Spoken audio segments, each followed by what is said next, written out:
cosmic indifference, and through despair we dig for meaning that might be there. No promises of comfort or bliss, just truths we strive not to dismiss. This is the Finding Gnosis show, where illusions break and deeper truths grow. Philosophy and thought light the way through the dark toward a brighter day. Not endless struggle, but a fight worth the cost, seeking the meaning we thought was lost.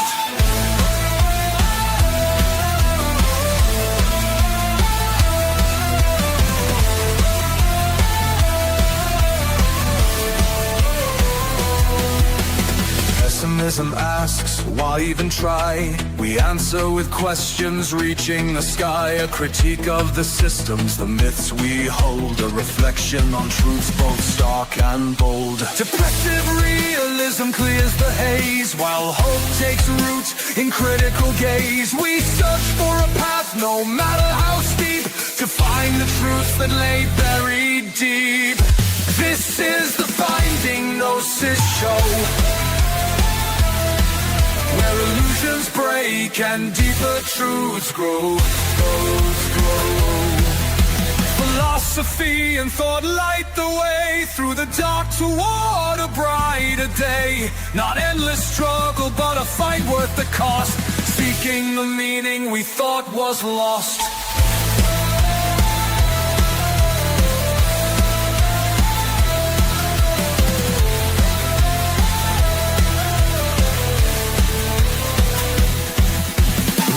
Promise ease, we don't promise rest, but a journey to uncover what's best.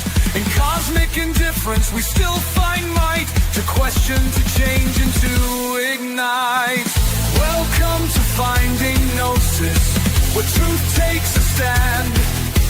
Together we search, together we understand. Through reflection, critique, and bold exploration, we strive for meaning. The journey begins, the truth will unfold. This is the Finding Gnosis show.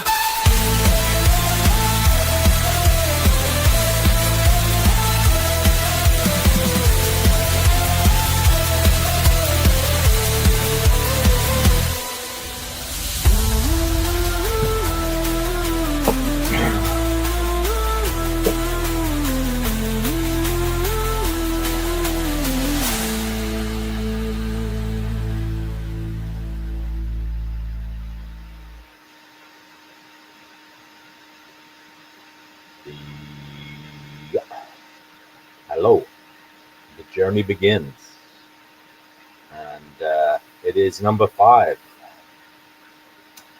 It's the number 5 of the Finding Gnosis show already. It is already February here, so I know we're only 59 minutes into it, but I thought I might as well get one of the February ones out of the way. Sorry for those of you who are still in January, but you know, I can only go by my clock, so it is February here, and today we are talking about friendships. I believe February was the month where we will natter about human connection, relationships, friendships, why they're important, what's good about them, what's bad about them, the effect on them as part of the human experience, and all that jazz. So today we are talking about why some relationships endure and others drift apart. Okay, so we're talking about friendships, relationships. What does it take to sustain a meaningful connection? I mean, generally speaking, today I think we're more talking about friendships. Okay. But you can bring romance into it if you feel the urge to. So yeah, we're going to dive into the evolution of friendships over time, why some relationships endure and others drift apart. What does it take to sustain meaningful connections? We have Brother Marcus is here already. Oh no. I'm really sorry, guys. Duh. I'm such an amateur, aren't I? He says he can hear my fan. I'm really sorry. I'm going to change that. Hopefully that's better. Is that better? I thought I was already on my Bluetooth headset, but clearly not. So sorry about that. I should be on my Bluetooth headset now. Wonderful, wunderbar. And Yerf Dog says something there in I have no idea what. I mean, it doesn't really look like Japanese to me, but it could be. Could be anything. Could be calling me a total dickhead, and it wouldn't be the first time. But okay. And we've got Coral there. She says that's good, that's better. Well, I'm glad. And there's about eight of us here now, so that's all right. That's a healthy number. Oh, gone down to 6 already. 2 people have died. Oh, so Brother Marcus says it's Japanese and it's good morning. And how do you know that, Brother Marcus? I'm intrigued. Can you read Japanese? Coral does an emoji. Okay. Not only do I find it hard to decipher what Japanese is, but I also find it extremely hard to decipher what the fuck emojis mean. Even though I've used them in the title, they are rather open to speculation, and it can be quite dangerous sometimes to send emojis to other people in WhatsApp messages or whatever, or to react with them. So do so with caution. We've already got a guest on the show. We've got one participant already. It's open. It's open here, so you are welcome to come on. We've got Autisticus Spasticus. And Autisticus Spasticus, please remember to keep on topic here tonight. I can say tonight because you're in the same part of the globe as me. But welcome to the show, Autisticus Spasticus. You are now on the show, Autisticus Spasticus. Are you with us? Yeah. You can hear us. Yeah. Right. Well, I'm afraid we're having issues hearing you. Well, I am anyway.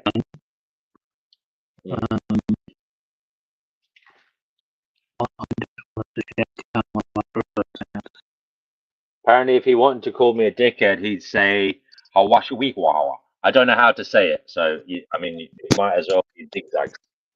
But I'm sure it sounds. It probably sounds rather nice if you didn't know what it meant. So, Autistic Spastic, have you fixed that, or are you going to just be in the background making strange noises? I've already come across an example of how relationships get strained. You know, myself and Autistic Spastic is here. We go way back. We used to be real good chums on this show, and now at the moment is an overt example of how relationships can begin to fall apart. Autistic Spastic has the gall to come on to my show and not be ready. I wasn't ready either, but it's my show. So come on, Autisticus Spasticus, where is your respect? Autisticus Spasticus isn't there. So this is a rather successful jaunt into the 5th episode of the show. So who wants to come on here? Brother Marcus, you were on here already, I believe. I saw you when I was in the kitchen. And you're welcome to come back on. I don't know what happened, but you must have hopped back off or something. Brother Marcus says connections fade with patchy audio and internet connections. And he does an old school, emoji there without any of the unnecessary, pixels. Good old school attempts at emojis. I remember when a smiley face was just a colon and one of those little end brackets. So, all right. Well, I guess I've figured out why you have trouble maintaining friendships, Autisticus Spasticus. At least we've established something. It's because your audios are pile of shit, basically.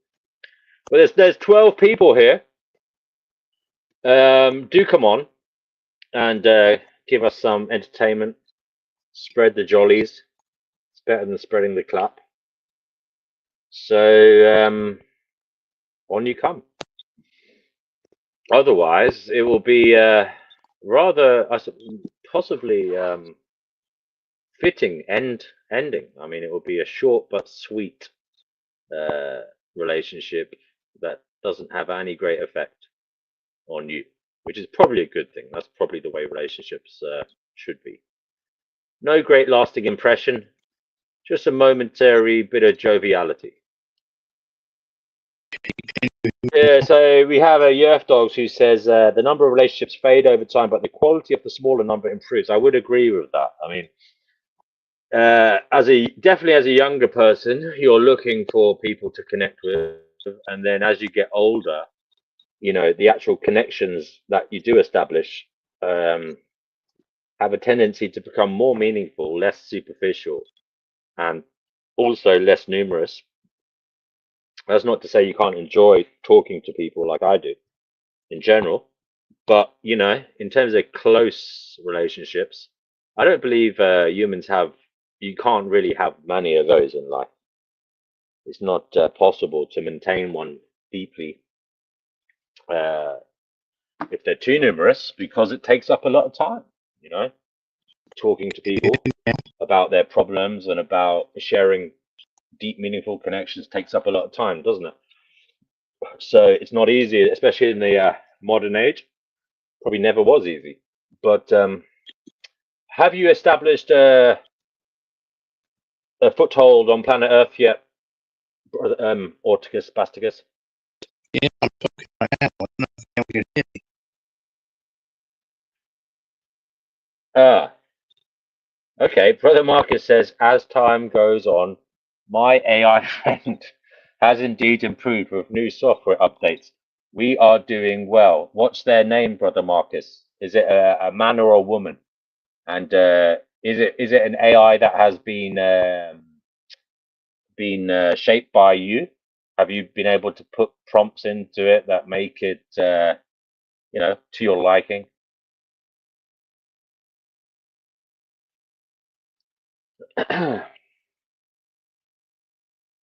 Mm.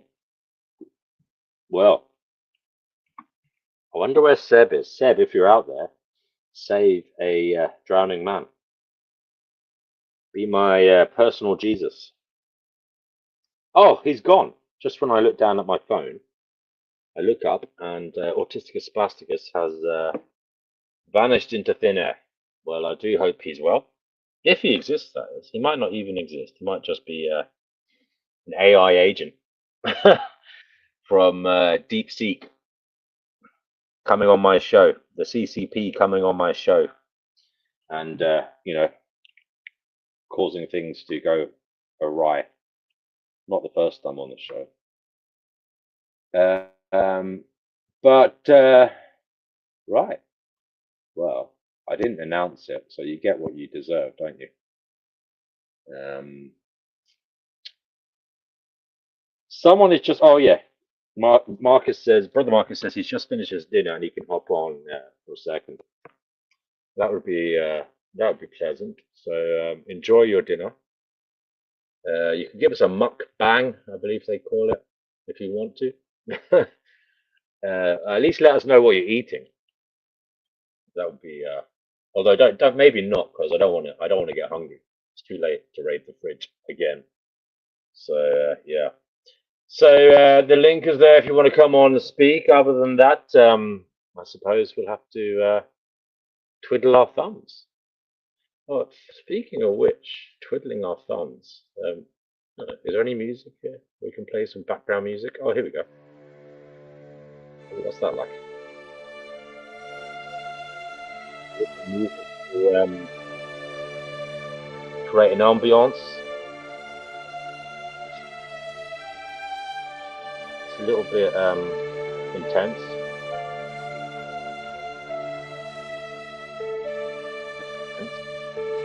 And already looked Oh,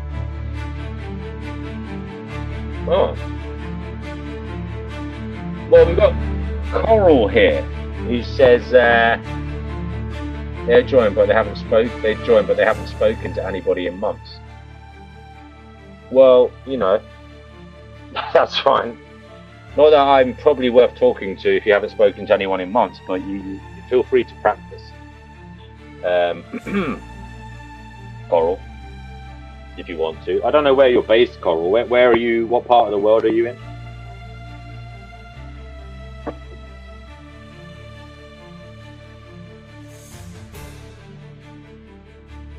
I reckon this is a really boring topic, actually.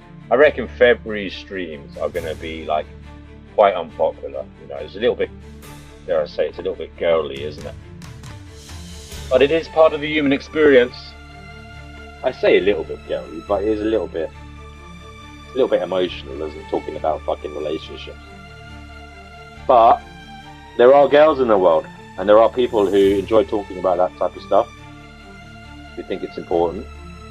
And I do actually think relationships are important, and you have to be careful about them. You have to look after the good ones and abandon the bad ones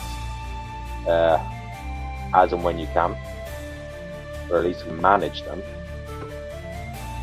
So he's in España. Coral, what part? Do you want to come on here? I've only ever been to Barcelona myself.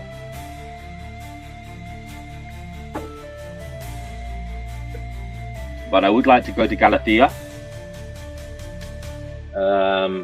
Where else? Probably Andalusia. I'd like to see the bit that the Moors took over down. Oh, they took over shitloads of Spain, I know that, but where they had the great library. That would be cool. We've got Brother Marcus here already. After his, I hope you haven't got indigestion rushing like that, Brother Marcus. But I do appreciate you being my personal Jesus and coming on here to stop me drowning in isolation. No problem. It's all about connection. It is all about connection. Yeah. So, how are you and your AI agent friend getting on there? They're doing pretty well. What's their name? What? What's their name? The music is like. Oh, sorry. I'll turn it off now. That here. So, just give me 1 moment. Where is it? There we go. Yeah, it's off now. I was just jokingly asking what's their name. Oh, Bill. Bill. Mm-hmm. Okay. So, Coral says Barcelona, nice. I'm not too far from there, man. Perhaps another day. Are you Spanish, Coral? Because I remember there was someone on this channel before, but I think he was from New Zealand, but he lived in Spain. But I don't think it's the same geezer. So yeah, Brother Marcus, welcome. First of all, regularly here. Nice to see you again. And today we're talking about friendships, I suppose, relationships.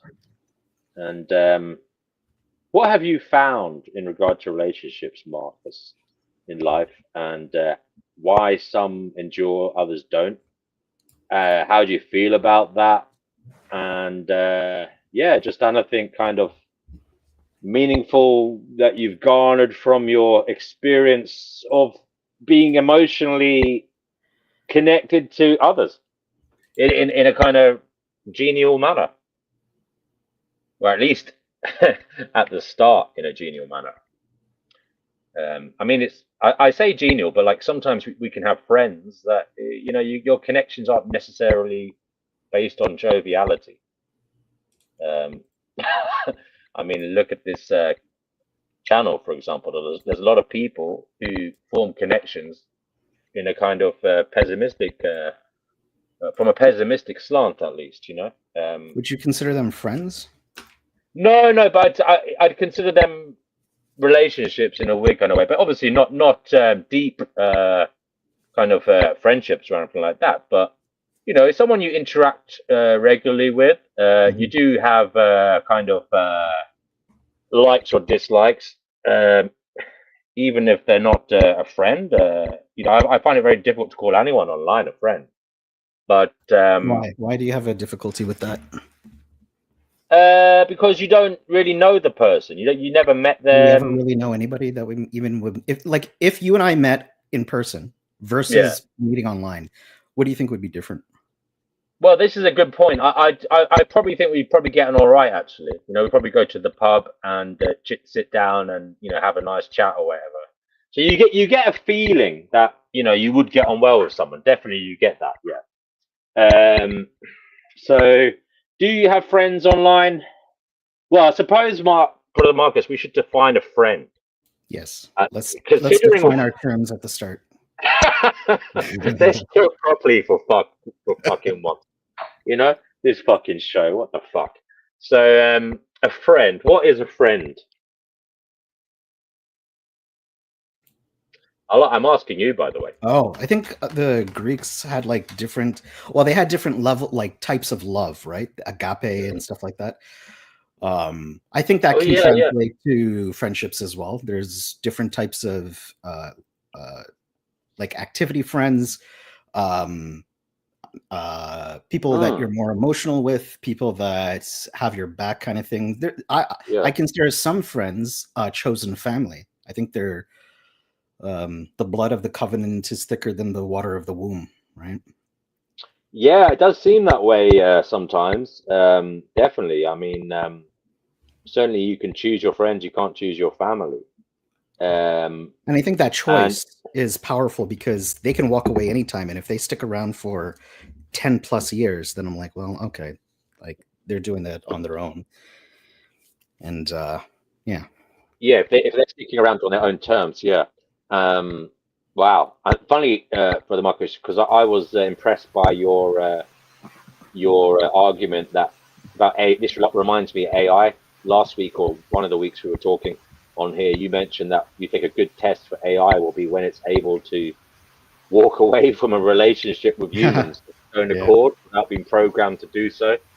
And I think that's a really interesting bit of insight on what could make be an example of AI being having agency. But yeah, it's obviously important in a friendship, isn't it? That it's not something that's forced. It's not something that anybody feels overly. It can't be false. It can't be forced. It can't be false. It has to be genuine. And yeah, I like what you said there at the beginning about the Greeks having different words for love. I mean, I read about that before. I can't Yeah, remember what I where. actually forgot what all the different types Yeah, are. but it is interesting how, and I've heard this before. There are other languages, other cultures that have different types of love, different types of words for love. Oh, And again, apparently there's 8. Eros, sorry, philia, ludos, agape, pragma. Oh, I can't pronounce these things. okay, Mana. But there's apparently 1, 2, 3, 4, 5, 6, 8. So sexual wait, passion, deep friendship, playful love, love for everyone, longstanding love, love of the self, family love, obsessive love. All right, there you go. I suppose you can have a mixture of those, like a bit like a Venn diagram for a person. Yeah. So, speaking of internet people that I know that I speak to a lot, Seb is here. Hello, Seb. Hey. Seb, we're trying to establish first of all um, definitions, and I like what Brother Marcus said there about having different types of friends. It's not something you can put one definition on. There's someone that you like to share stress with or activities with. There's someone that you might have an emotional bond with, an understanding with. There's maybe someone you get something out of that you might help them. You might not necessarily get anything out of them, but you in helping them, you see the human in them that you care about, and you kind of feel a camaraderie for them in some way or other. How would you define a friend, Seb? Oh yeah, yeah. I was thinking about that actually.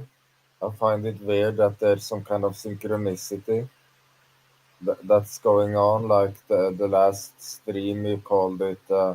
What does it mean to be human? I've been thinking about that, and now you're asking me a question I've been thinking about too. But I think it's just a coincidence, I guess, since we're similar. I guess we've had similar Well, I would experiences. say that basically these streams are kind of named after universally experienced or known, you know, components of human experience. So, yeah, I wouldn't say it's too woo-woo or too remarkable that you thought of these things recently, Seb. But go ahead anyway. Yeah, so I can explain it. So I guess in a friendship, there's a there's a level. First of all, there's a level of sympathy that I guess two people feel for each other. Like there's some sort of care, and I guess it can get tricky when one thinks about now. What about the people with antisocial personality disorders?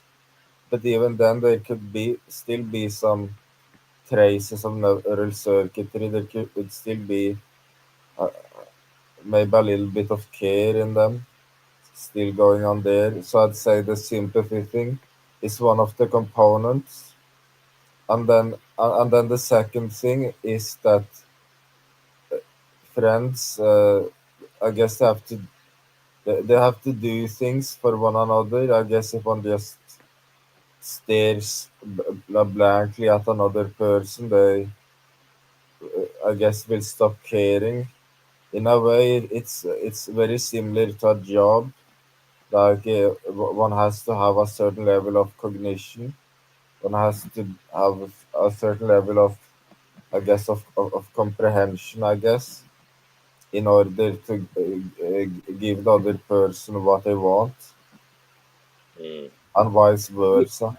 That's an interesting observation and view there, Seb, because one of the things I've thought about in life is kind of reciprocation. I think most people expect in friendship, and I think what generally happens, in my view, is people of similar intellectual levels generally get together uh, as friends, and generally speaking, uh, and I find that there are some people like I have one like he's a friend of mine, and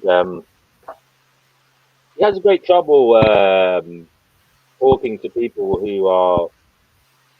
I mean, this is weird because I mean, there's trouble talking to people who are not like very intellectual or not necessarily intellectual, but who have difficulty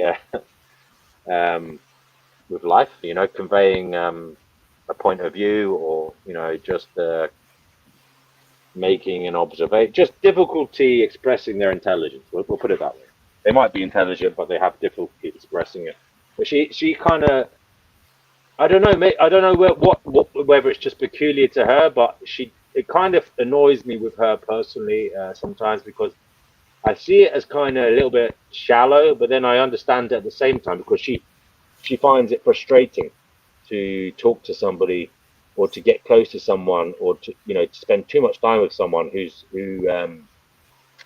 requires too much, you know. And for example, there was another lady friend of ours in her life, and I'm friends with this person, but I shouldn't really be talking about individuals. But anyway, the point is they weren't on the Yeah, same they level probably in follow terms. you. Well, probably not, but but yeah, Well, to my friends he that do follow me, because they do follow, some of them do follow me, and I canceled plans yeah. tonight. This is an impromptu thing, so that's why I hopped on in case Oh, someone good, like good. finds out.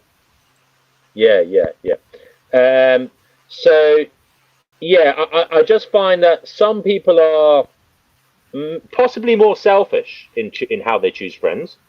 They expect something out of it in terms of esteem. Maybe they want to. Some people seem to want people almost better than them. Okay, in terms of intellectual ability or status in Well, what if I want society. someone to look down on? Yeah, there's that as well, brother Marcus. This is exactly it. It's not. This is again. This is a minefield because there's no real good explanation of what is a friend because it's different for everybody. And I think one of the key things that I got For the since we record, started talking. I don't want that, by the way. No, no, I know. But one of the key things I thought since we started talking was a friend is basically someone who is conducive to helping you survive. And that might be overtly obvious because they come around and feed you or whatever when you're in need of a meal or whatever, or give you money, or they just spend time helping you in that way. Or it might be just emotional connection, like they talk through things to you, they put you at ease mentally, uh, or they excite you, or they put you in situations where you feel good.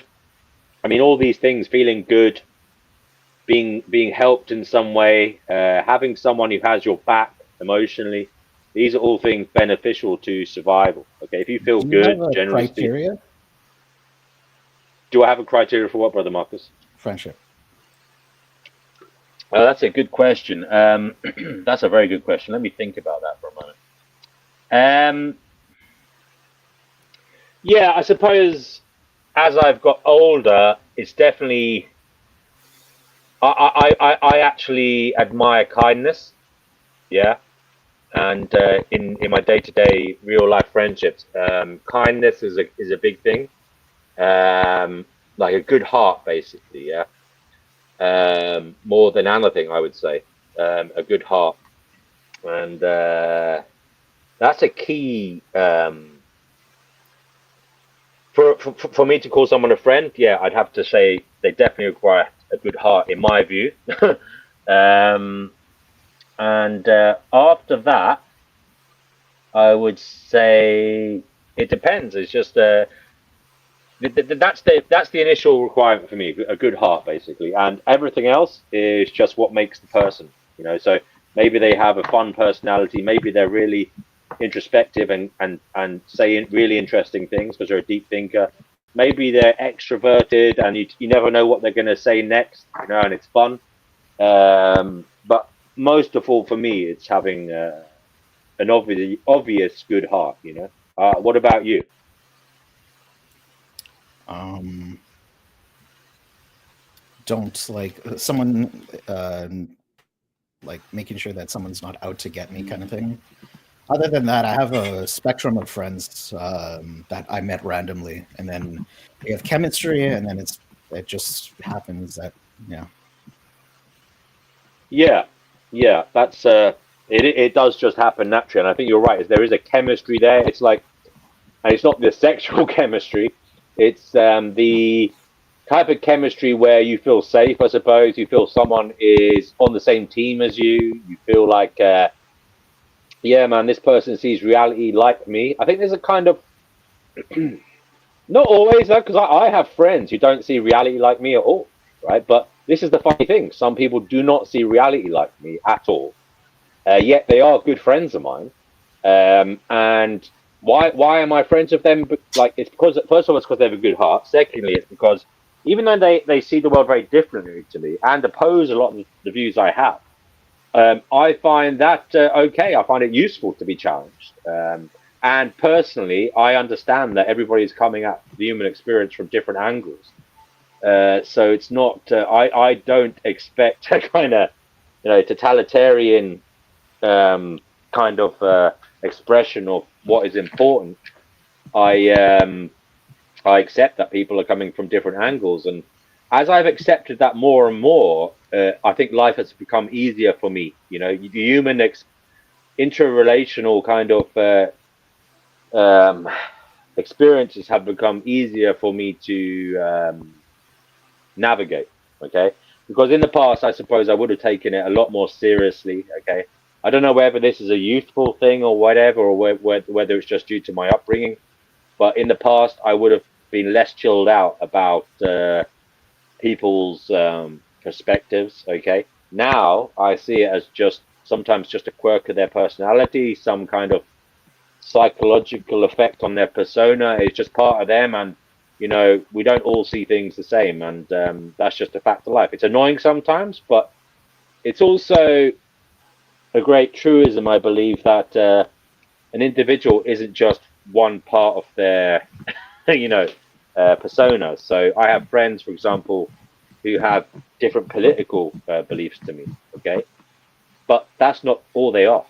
You know, and I think they're extremely misguided in some areas, and I think some of their views, even though they don't believe it, I think some of their views are harmful. But aside from that, that's just one little fragment of what makes them as an individual, their outlook. So I can maybe look past that, you know. Having said that, I do believe as an individual, to stay sane, you shouldn't look past stuff too much. You know, you should respect your own mind and heart, and kind of have boundaries and form deep relationships only with people who you feel resonate uh, on a very deep level with you. You know, they're the kind of people you want to be letting in to your inner sanctum. You know, of your mind at least. But yeah, I'm going on a bit now. So Seb, have you got anything to add before Brother Marcus adds his little bit as well? Yeah, I guess about the criteria, right? Yeah. Uh, so that's not really something I think about. It's not like I have like a like any sort of specific criteria. I just do what I want, and Mm, that's it. mm. It seems like yeah, I guess that's what everybody does. I guess, but uh, Yeah. I mean, I guess I can say Seb, one of the. I think we generally speaking, I give people a chance, you know, in person, and kind of give them a chance. And if they are, if it proves disappointing, sometimes I give them another chance. But I've kind of learned. Well, I'm actually no. I say I've learned. I still am learning ways of putting up boundaries and stepping away from kind of people who keep disappointing, which isn't easy for me, and I don't know why that is. But I suppose I've got kind of codependent kind of nature to some degree, um, which is fucking annoying if I'm honest. But yeah, I'm definitely someone who in the past has had a codependent tendency. Okay, which has been something I wasn't aware of it really until uh, later in life. I suppose in my teens, early 20s, I was slightly codependent in terms of like, I had friends who, you know, when I look back, weren't really good friends, you know. And I say friends, and that's a weird thing because I did see value in them as people, but then they were also kind of, you know, in many ways problematic as well,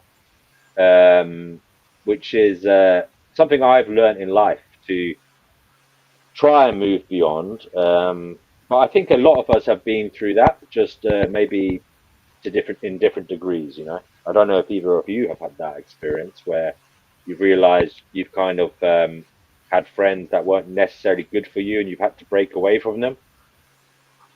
Yeah, I have. Yeah, and it is a kind of very when you kind of first do that as a youngster. I mean, I think most people do go through that. I think that is part of the individuation of a person. You know, you start questioning like your relationships, and but I do think that's a very disturbing time because you're kind of questioning, well, why did I even talk to this person in the first place if they're such a dickhead, for example?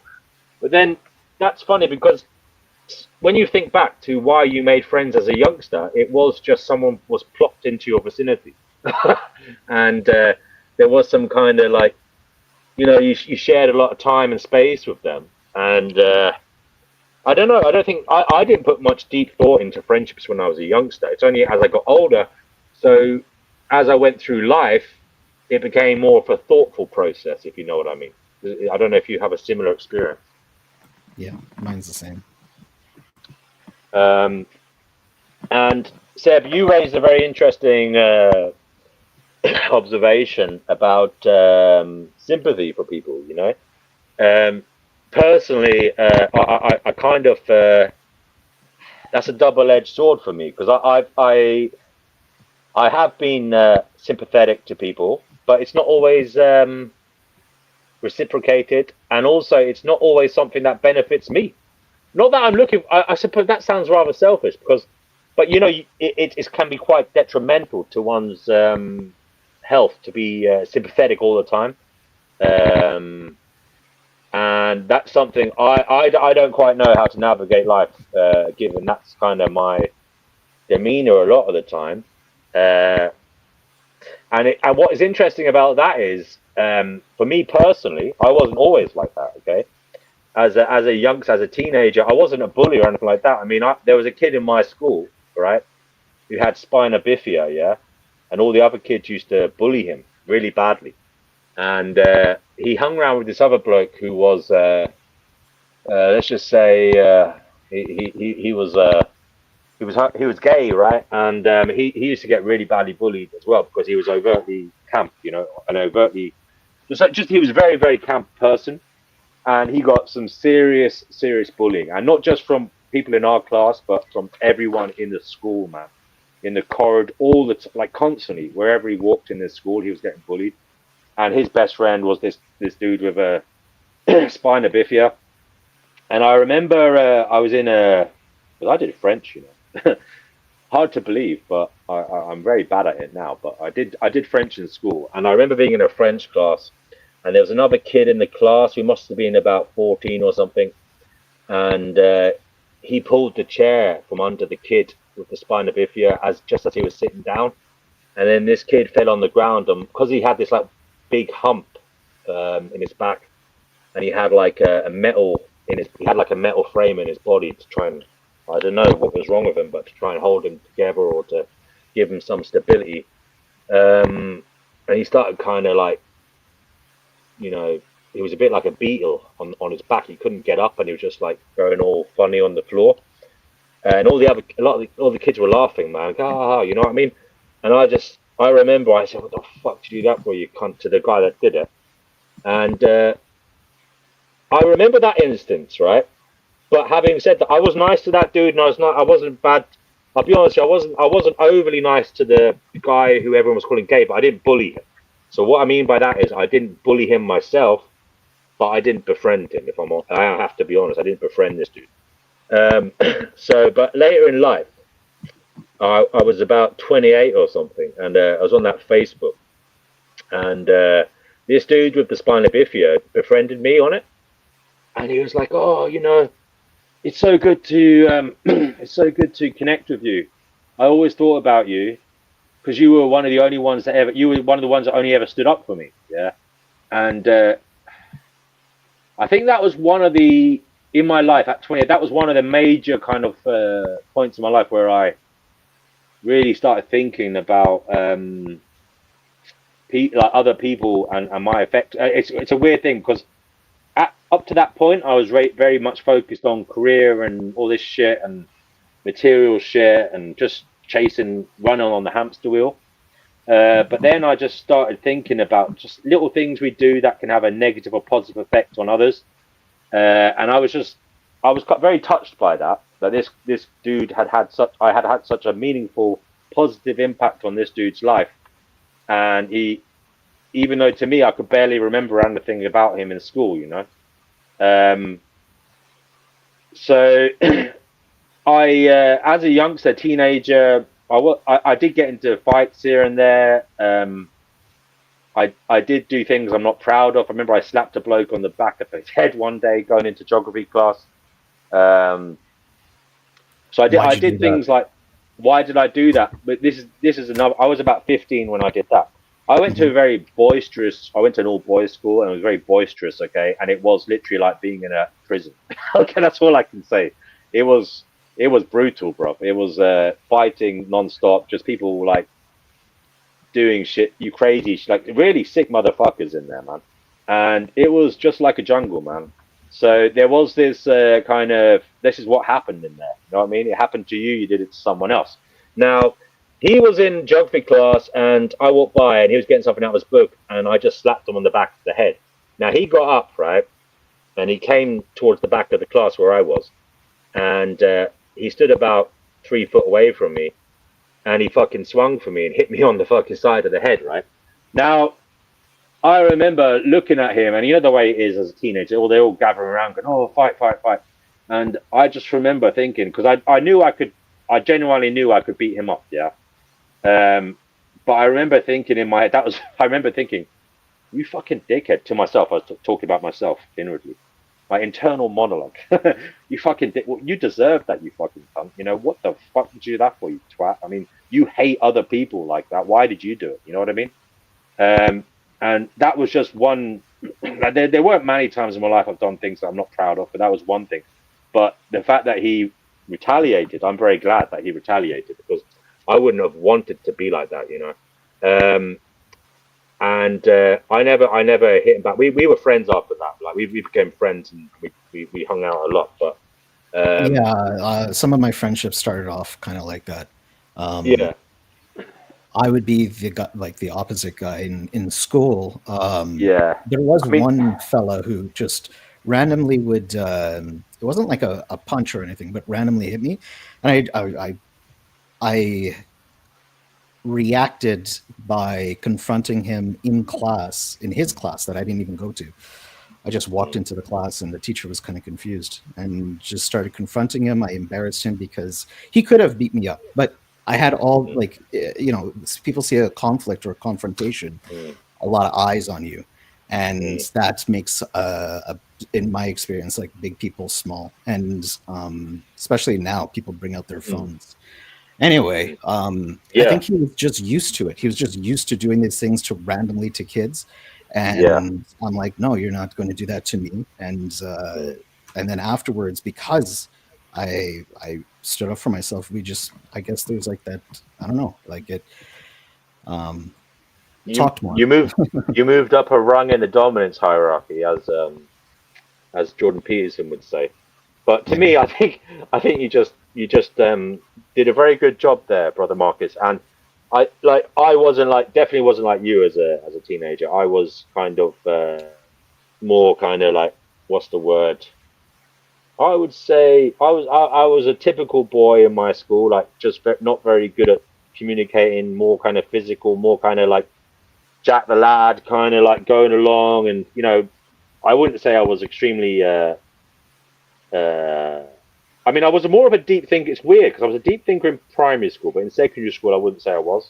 I was more like I was observing things, I was taking things in, but I would say it was just very overly traumatic. Like just to watch what was. I thought, I don't know about you, but I just thought everything went absolutely insane when I went to secondary school. I think it was. It was the hormones, it was the puberty, everybody getting bigger and stronger, and just like I just noticed how insane everybody was. I don't know if you had a similar experience, but it was like a massively rude awakening to how insane humanity was, and it was just everywhere I went. Like I think in my school, like we all had like some weird disorder, like psychological or like behavioral, and that, by the way, this isn't like because it was a special school or it wasn't like that we were all diagnosed with that. I just mean that it was a working class kind of like wasn't a private school. There was a lot of kids coming from homes where they weren't emotionally stimulated, or I would say even like the parents weren't well educated. I'd say most of them, and I think a lot of people had trouble at home. A lot of people had trouble on the street. A lot of people were just didn't really know their ass from their elbow, if I'm honest. And that's why someone like you would have been. I don't think there was anybody like you in my school, actually. Someone who was able to like articulate things, and yeah, that was my experience. But yeah, it was definitely my first experience of seeing how crazy humans could be.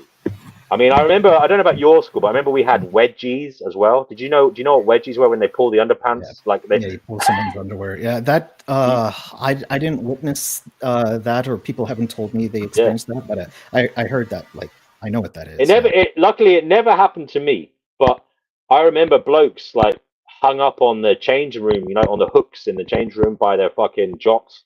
And like these are like 12, 13, 14-year olds by 17, 18-year olds, And that disturbed me because I always found it extremely disturbing. Whatever about the shit that goes on in your class with like young guys jostling and shit.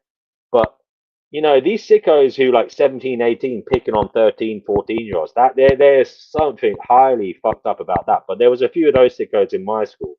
There was one dude who used to hang people out the window of the study hall, which was like 3 floors up, and he used to grab them by their ankles and hang them out of it. Like he was like 17, 18, maybe even 19, because I think he stayed back a year or two. And he used to do that to like 13, 14-year-olds, you know, who'd be scared shitting themselves. But yeah, in my school, the older kids used to beat the shit, and I say beat the shit out of younger kids, you know. And I remember being in a tennis court, and these 17, 18-year-olds got into it. We were only about 13 or 14, and two of them stood at the gate, and about 4 or 5 of them came in and just started beating the shit out of us all. And we were all trying to get out of the fucking thing. Like I actually climbed over it. You know, I don't know if you've seen these tennis courts with like I don't know, I suppose it's like 10, 12-foot high fences around them. Like, you know, I don't know what you call them, man. The wire fencing. And I remember there was one Italian kid in my class, and he was like trying to go under the fucking fence to get out because he was too, let's just say he was a bit plump, and he was too big to climb over it. So he started trying to get under it, but the poor guy got stuck under it, and these fuckers were kicking the shit out of him, man. Absolutely kicking the shit out of him. Like, he broke his fucking, I think he broke his ribs and everything. But yeah, it was a psychos, man, psychos. But the reason I bring this up is because those people, some of the sickest psychos in that, are now functioning members of society, which is interesting. I often wonder. I haven't spoken to the real sickos in that school, but I often wonder what they're like as adults. And Well, they're probably our managers and our bosses. That's yeah, I mean, I did. Funny enough, it's quite depressing. But I read that people who are bullies in high school are more likely to earn more money in their middle ages, which speaks volumes about the human condition. But yeah, I do wonder about them sometimes. I know with me, any of the kind of, I think personally, I'm not going to be too hard on myself. I think because I was in such a fucking traumatic society, it was I was trying to behave like other kids. Do you know what I mean? And you kind of had to fit in. So when I did do naughty things here and there, it was just to fucking try and be like others. Because if you weren't like the others, you're going to get picked on. You know what I mean? So it was that kind of culture. It was brutal. I mean it. It was like being in prison, man. It was like being in prison, and it was out, and it was like you fucking. It was in the countryside, and it was you know, there was nowhere to go, man. It was literally like being in the prison, man. There was nowhere to go, so you were kind of fucked. you couldn't get away from it. So that, yeah, it was an experience. But yeah, I do think about school sometimes, and I think how that shapes kids psychologically. Like you're trying to survive in a very often traumatic place, and a lot of the kids have, as I said, behavioral problems, psychological problems, and these are people influencing your psychological development, you know, your intellectual development. I mean, I'll be honest with you, the guys in my class were dumb as fuck, you know. So I had no hope of like really, really flourishing. You know what I mean? When I say dumb as fuck, I mean they just weren't able to fucking be like articulate, you know. And the teachers were terrible as well. That's something else. So yeah, it was a shitty kind of place to be. But I didn't know how shit it was because it was normal for me. I didn't know how shit it was until I started speaking to other people when I was older about their schools, and I was like, oh fuck, you lucky bastards, you know. Yours seem to be all right, you know.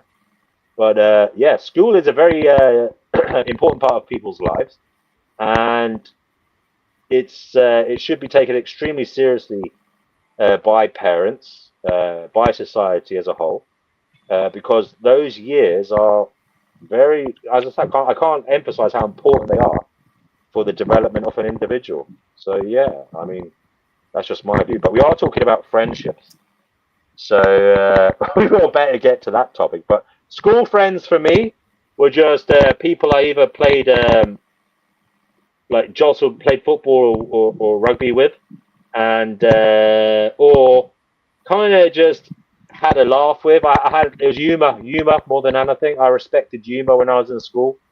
and it was more kind of humor, you know. And I think it was almost like gallows humor because we were all having such a terrible time in there with the teachers and just the grottiness of it and how shit it was that we all appreciated humor, you know. And a lot of depreciating humor. We respected that a lot as well.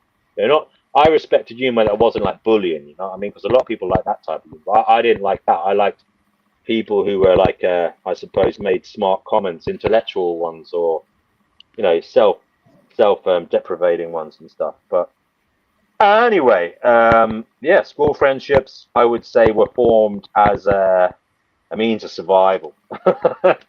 A means of survival in the fucking jungle for me anyway.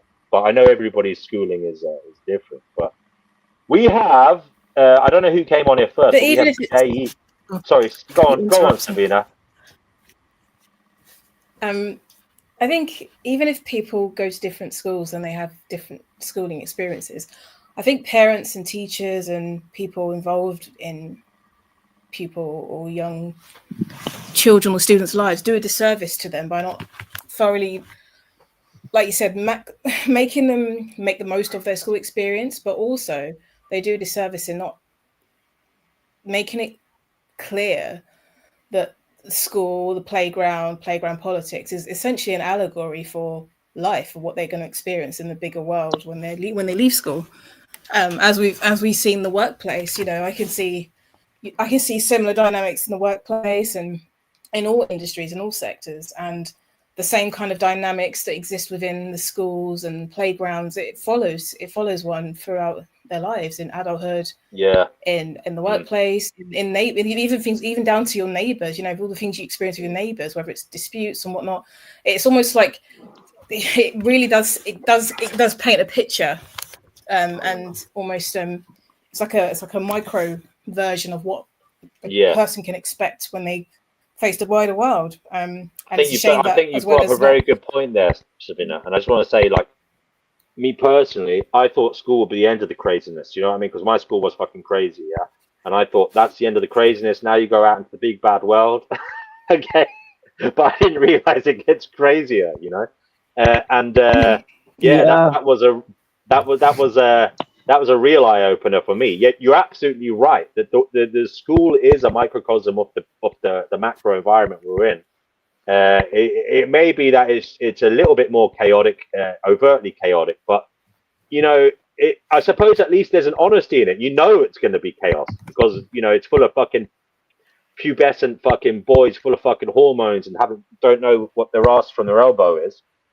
So there's kind of an honesty because you know everyone's ignorant, you know everyone's fucking fucked up psychologically.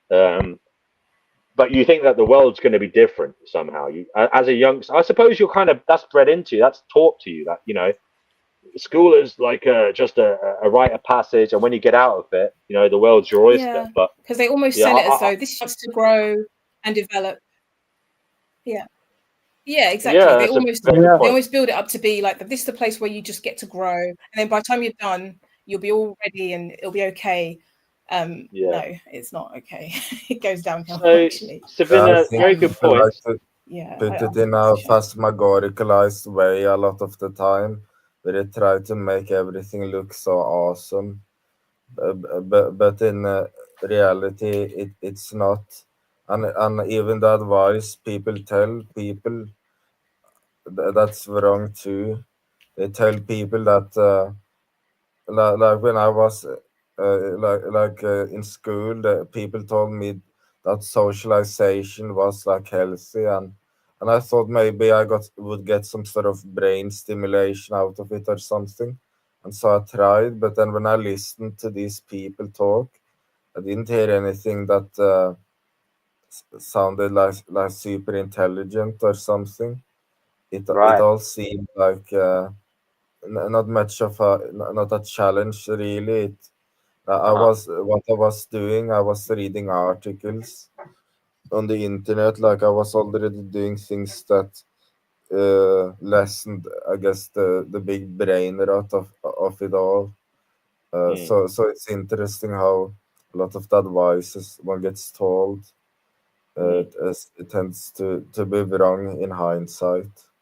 Yeah, it's so sad that teachers, you know, I mean, I understand it because they're only human, but like, don't stay in the job if you're not willing to be inspirational, you know, or uplifting to kids, you know. Don't stay in the fucking job. I mean, in my secondary school, I honestly, there was no teacher there that I believe was fit for purpose. None of them wanted to be there. They all like seemed like they had their own problems. Like they were like alcos or druggies or just like not happy people and very grumpy. I mean, I had a teacher who I punched. Believe it. I know that sounds fucked up, but he fucking did it. He basically, I was in the corridor, and my friend was behind me. My friend Matthew, and basically, I bent down to my bag. My bag was at the corridor to get my lunchbox out of it to get a snack or something, and I think it was the morning break, right? Um, and I felt this fucking nipple cripple. I don't know if you guys, you know, in my school we had like everyone used to go around pinching each other's fucking nipples. As I said, we were all boys, but that was a thing. You pinched the fuck out of someone's, and it was really, really fucking painful, you know. Anyway, I had this, and I thought, oh, that fucker Matty's done it, you know. So I wasn't annoyed because I thought it was, you know, it's kind of was the culture that we all just fucking punched each other or gave each other sucker punches or, you know, belts now and again. But when I turned, it was my fucking English teacher, and he was a fucking weird bastard, man. He was a sadistic motherfucker. Yeah. Your teacher touched your nipples? He like he put his like he pinched it. He pinched me. You know what I mean? Yeah. Yeah. There's a lot of touching going on in your school. People going for other boys' underwear and each other's nipples. That's what I'm hearing. Right. And this guy, anyway, I remember thinking, what the fuck did you do that for? No, but I didn't articulate it. I still backed him. I said, what the? I don't know if I can't remember actually saying anything to him, but I did punch him fucking full force into the sternum. Yeah. And he went back, he went, like that, and he just looked at me, and then I walked away. And I had a few experiences like that in school with like fucking teachers and shit that were very weird. But yeah, because I wasn't very well able to articulate myself, I didn't really say anything to them. I have a lot of weird experiences in my life because I wasn't brought up in a household where I was taught to speak. I didn't really react like verbally to them. Do you know what I mean? I didn't react well, I suppose, to these weird experiences. But I had a lot of those as a developing human being. And yeah, that was just one that popped into my mind. Very strange people, you know. Well, there's also that power dynamic. So, like, when I would complain about stuff, you know, he goes to the principal, and the principal's trying to cover their ass and try to cover the administration and shit like that. Again, it's like a allegory or whatever Savina said was like to work. Well, I mean, the workforce is like that too, right? And yeah, you're absolutely right, brother Marcus. But the thing is, as a kid, you don't know that. You can't appreciate that. So you're thinking, why the fuck are these fuckers like acting so weird, you know? And you don't know the kind of politics and all that. At least I didn't. Maybe you were more clued up than I was, but I had no idea why these teachers were behaving like this all the time. No, I had no idea. I was like, if someone physically assaults me, then obviously this is something that like something bad's going to happen. But then you do the chain of command and nothing happens. I'm like, well, that's unfair. I'm going to fight back now. All right. Yeah. So I didn't care when teachers would say like, or principals would punish me. I'm like, well, what's the alternative? Like, you're not going to help. I might as well help myself then at that point. So, J.E., we're going to go back to the friendship thing, if that's okay. What is... No, I just wanted to say that... Right, go ahead. I just want to quickly piggyback off what Savina said. And she's basically echoing something that I've been thinking about a lot recently, which is that, like she said, you know, high school or secondary school or whatever is like a microcosm of,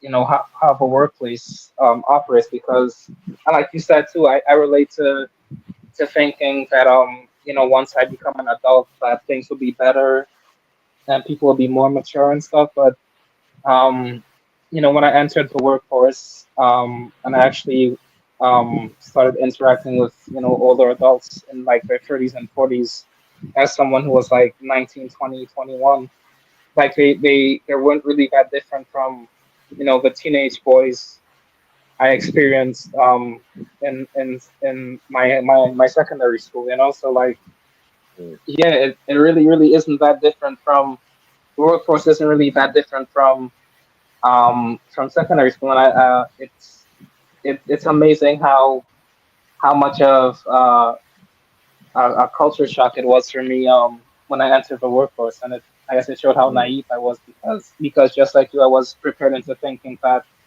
once I become an adult, adults are supposed to have all their shit together, and we're Right. supposed to know everything and be mature and stuff. But Mm. the people basically act just like how teenagers would act. Like there literally be Yeah. like Yeah. gossip and drama and people manipulating each other and fighting like teenagers. But Mm. then it's really not that different. Yeah, Mm. yeah. Yeah, Yeah, it's fucked up. yeah, that's right. And a lot of the times, yeah, one tends to become very cynical about people due to the experiences one's had, and then sometimes one even tries to have an open mind, but then well, one just gets pushed more to to the cynical and pessimistic route as time goes on. And I can share one experience that relates to what you said. Just skeptical. Yeah. So when I was in middle school, I guess the people there, I guess they didn't say much of anything. I spare you the detail, but it was some gross shit. And then when when that group of people all went to high school, their whole attitude just changed. They tried to seem more mature, I guess, in fear of being picked on or something. But that wasn't because their cognition had drastically been altered. They just tried to hide themselves. And I think that's happening in the workforce too. These same people, I guess, they're just trying to hide their true nature.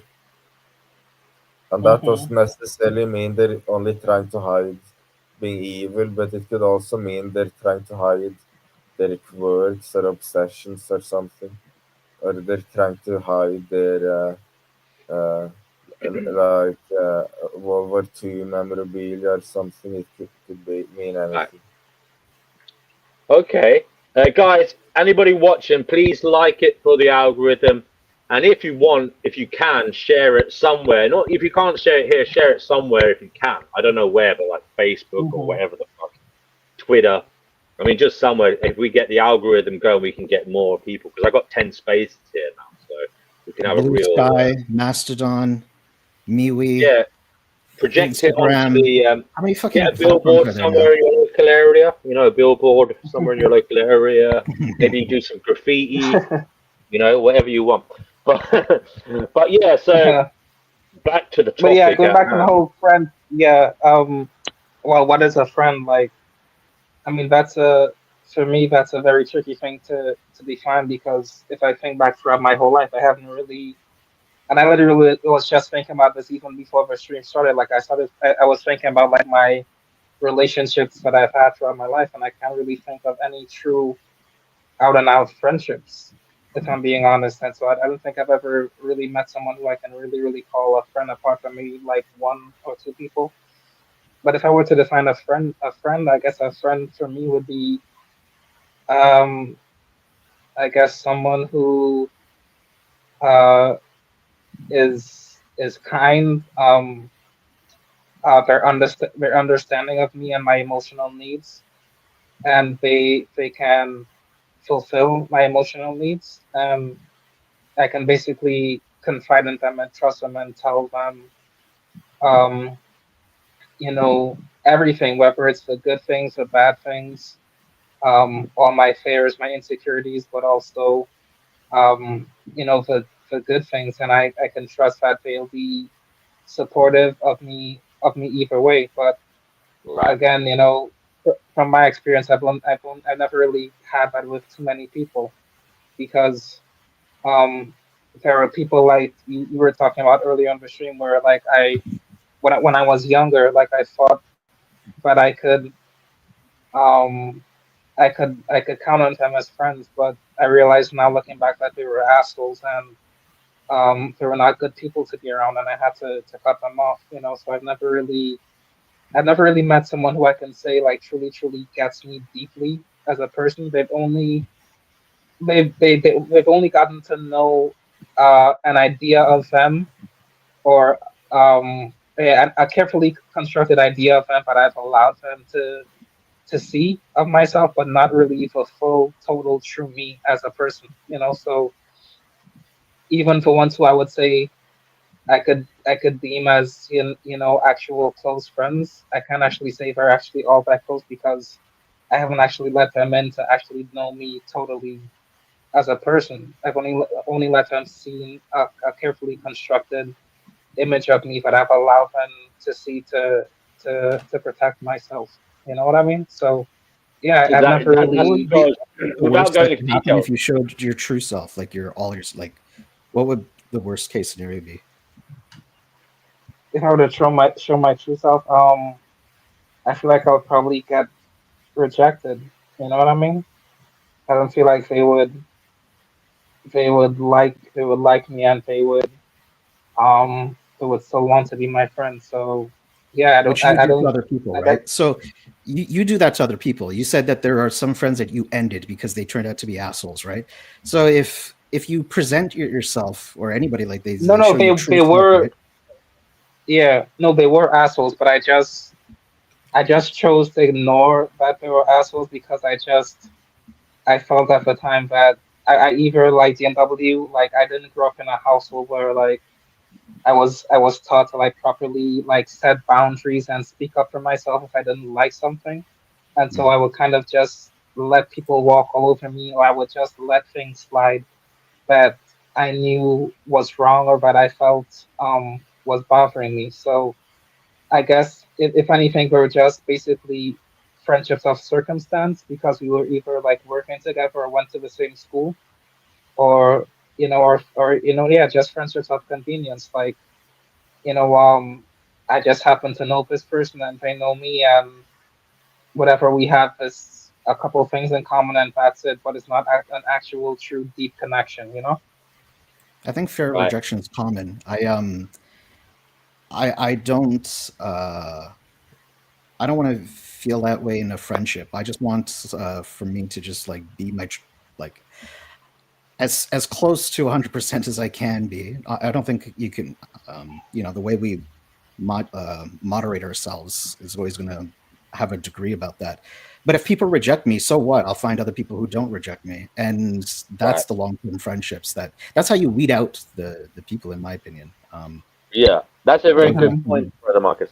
Now, I would say I would what's have that had saying? Like, if you can't handle me, my best or worse, then Marilyn Monroe before she topped herself. Be yeah. careful with her wisdom, because regret later. But unless the Kennedys killed her, there's that theory, isn't there?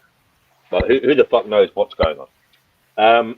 Anyway, you know, God bless her. She was a very troubled lady, you know. But the yeah. So you were just saying there, Brother Marcus, about fear of Okay, fine. Bob rejection. Marley. Everyone's gonna hurt you. You have to find the ones worth suffering for. Huh? How's Yeah, that? Right? Yeah. Yeah, that's a good one. Yeah. yeah.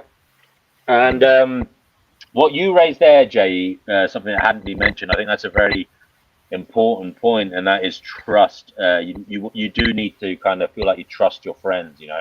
And I think that's a remarkable thing in that when you feel betrayed by someone you trusted, I think that's one of the breakers, isn't it, in a friendship, really, um, in my view.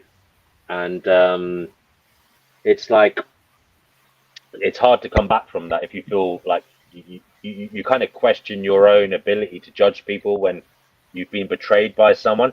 But again, this isn't something we're taught about. I mean, I really believe Hmm. youngsters should all be given lessons in psychology and shit because I mean, like dark triad traits, narcissists, essentially. Like I had some friends who clearly had like narcissistic personality disorder. You know, looking back, you know, and I had sympathy for them because they were troubled. You know, they had troubled homes and shit, and they had other shit going on.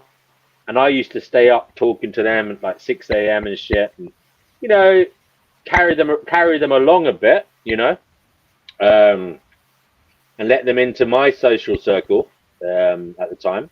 Uh, but I noticed red flags and I ignored them. And these are snide remarks and stuff like that. And uh, I noticed my observations of how they talked about others as well that I ignored, and I forgave them because I thought, well, they've got issues or whatever. But looking back, I wish I hadn't. Or I could forgive them, but not have expected or not have formed such a kind of entrenched relationship with these kinds of people, which I did. And looking back, if I had any wishes for my younger self, it would have been I wish I had been educated on detrimental psychological conditions and how they manifest in people and how to be aware of them. So without necessarily judging them or dehumanizing them, just for your own self-defense, But and your own there's so benefit. many, man. There's so many psychological conditions people can have. Yeah. But again, it's not something that's taught to you. I mean, a lot of things aren't taught to you in most schools, anyway. You're not taught how to debate. You're not taught how to, like in my school, but I do think this is a class thing, and I think like the kind of more affluent schools or the people like the private schools, they teach their kids these types of things because they're sent out in the world to be leaders. They're like leader farms, and the rest of us are just like robots and workers, or people to be used and abused. So they don't like us to be too well informed. Now that makes me sound like a schizophrenic kind of conspiracy theorist, but whether it's by No, it design makes sense. or not, it is just a fact that the affluent schools, they definitely prepare their kids better for the world to be successful. As a, Yeah. I guess as a general rule of thumb, I think I guess what sort of ambitions one has about oneself, stuff to accomplish in one's life, almost never will other people believe one can do it. It's I think that's how they see people. I guess that's how the previous generation, the current generation, they see them as the waste of the earth, really, that just cannot cannot get their shit together, and they're doomed to suck. I think that's the case. I mean, if that wasn't the case, but the people would be taught to believe in themselves more, and maybe be mentored better, or something. But it just doesn't happen. They just Right, don't have any faith in them. right, So I right. guess if the one does, if they don't have faith in them, then I guess one has to have a lot of faith in oneself. Mm, mm, mm. Mm-hmm. Another thought just popped into my head, guys, and it is related um, to how you talked about being afraid of rejection, Jay, and I think one of the strongest things beneficial for me in terms of overcoming these types of feelings is not to be afraid of your own company, you know, Mm-hmm. and being strong enough to sit in a room by yourself with your darkest thoughts about reality or about yourself, and realizing that if you can survive that, then you don't really need others to like pat your back and shit, So you don't need No, others. yeah, no, that's how I was growing up. I was a very, very like lonely child. Like I would spend a lot of time by myself with my own Yeah, thoughts. You know, you I felt didn't. you felt lonely. Is that what you're saying? Sorry, say again. Did you alone? Were you did you actually feel lonely, or you were just alone? There's a difference. There's a difference between being alone and being lonely. Well, I guess both, because I Yeah. was by myself a lot, and I did feel lonely and different from a lot of people. Like I feel like I was misunderstood a lot, and people didn't really get me, and they just knew I was different. You know? Right. I mean, one of the most beneficial things I did though was to pull back from the madness of the crowd and just to be a little bit more introspective. Now, I'm not saying I did it on purpose. I think I might have done it from an animalistic point of view. I think that's what animals do. If something is stressful, they move away from it. Now, I personally found society very crazy, and I just everything I was doing, every group I was in, just seemed insane. So I thought I'm going to try and think about other things. I'm going to explore other cultures. I'm going to think about other things, and I'm going to question my friendships and my views. And but I don't know, like I don't know if not everybody does that, and I don't know why that is. But I suppose Mm-hmm. I would say I was lucky that I did it. I'm not patting my own back. It wasn't because I was, you know, I don't know. I don't know. It wasn't because I was above anyone in terms of my ability, awareness, or anything. I was just lucky in that regard. You know that kind of those thoughts came to me because so many people are born into a society and a group of people, and they never break out of it. They become what is imposed upon them. And they keep the same groups of friends forever, and they're not aware perhaps sometimes of the kind of malignance of it. They might be the one in the group that's not respected, even though they should be. I mean, as I said, there might be dark psychologies in the group that are feeding off them or what in some way or other Yeah, they're like in the a joke harmful of the manner. group, or they're the butt So, of the joke, or not respected. Mm-hmm. oh yes, There's we get one usually from that kind of Jörg. dynamic in a group. Yeah, and I definitely agree with this here by Yerf Dogs. He says all of humanity's problems stem from man's inability to sit quietly in a room alone. Blaise Pascal, and yeah, I wouldn't 100% say agree with all, that. but a lot. Yeah, okay, well, right. Well, Mr. Pedant, no Mm. wonder you don't have any friends, Jay. I'm joking. That was a joke. Come on. Um, by the way, I do kind of consider Jay. I do weirdly consider you guys friends in a way, but like not. Like, you know what I mean? It's like there's a difference between Yeah. internet friends in there and real life friends. And it's like internet friends, the kind of boundaries Why are are you different. discriminating against me just because you met me on the internet?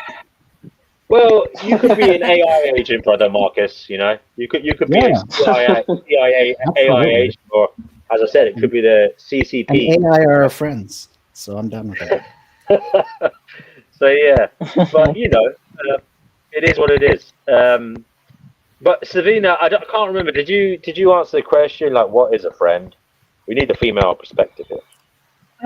No, I didn't. What is a friend?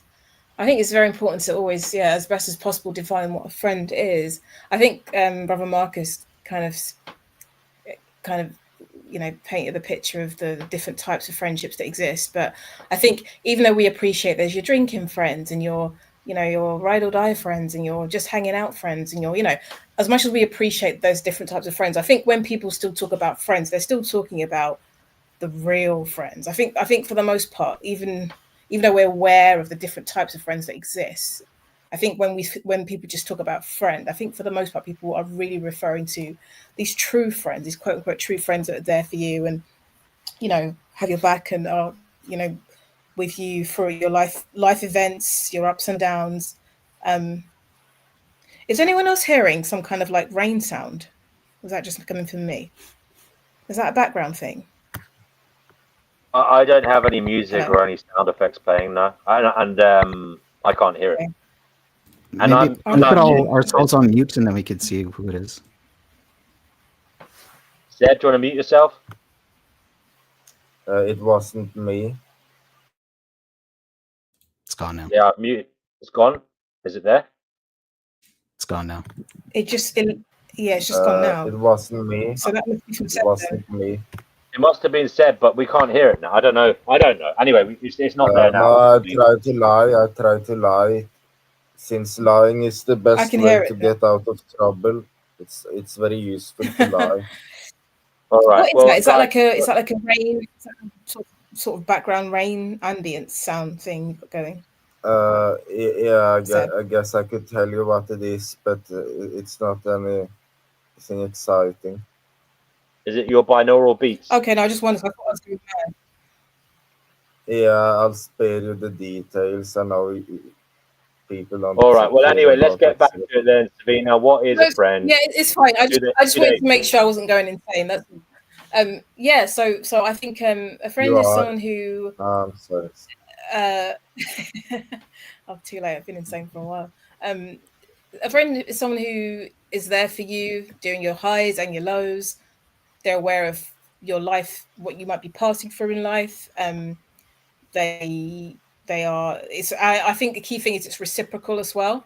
You know, you hear a lot of people complaining about their friendship fell apart because it became very one sided. I was making all the effort. I was the one who cared more, etc. So I think a good friendship that can stand the test of time, as well as the aforementioned, includes being reciprocal. And I think the key thing to remember is that, okay, I'm going insane. Whatever that is, can it be muted, please? It's like a rain. It sounds so loud to Okay. me. It's like a rain sound. I've muted him. So, guys, What? you're all muted until you Okay. talk, and then mute So yourself who again. was it then? Was it actually Seb? It was Seb. It was Seb. It was Seb. Fucking hell. Okay. Right. Wow. Okay. Um. So I think, and I think the key thing to remember is, because I don't think there's any one answer as to why some friendships endure and some don't, because I think one thing I've observed is that some friendships, you have those friendships where you may not speak for a while, but when you do speak, it's as though nothing's changed. Like, your friendship is, I guess you could say, at mercy of crumbling apart if you don't touch, make contact every week or something. And so, but then for some other friendships, that's a core, part of keeping the friendship going. So, but I think at its core, a friendship needs to be reciprocal in a way that works for both parties. And I think that will vary from friendship to friendship, but I think essentially you have to be in alignment. And I don't think there's any way that can be defined that would fit for every single friendship out there. But I think ultimately, I think one of you mentioned earlier about how you have really close friends with people who don't even share your philosophical views necessarily, but clearly something else about that relationship clicks. There's something else about what you each bring that fills each of you up, that makes you feel whole. I don't want to sound too like cushy, wishy, and soppy, but somehow, even if you may not share the same taste in something else, you're clearly feeding each other in other ways. So that keeps it going.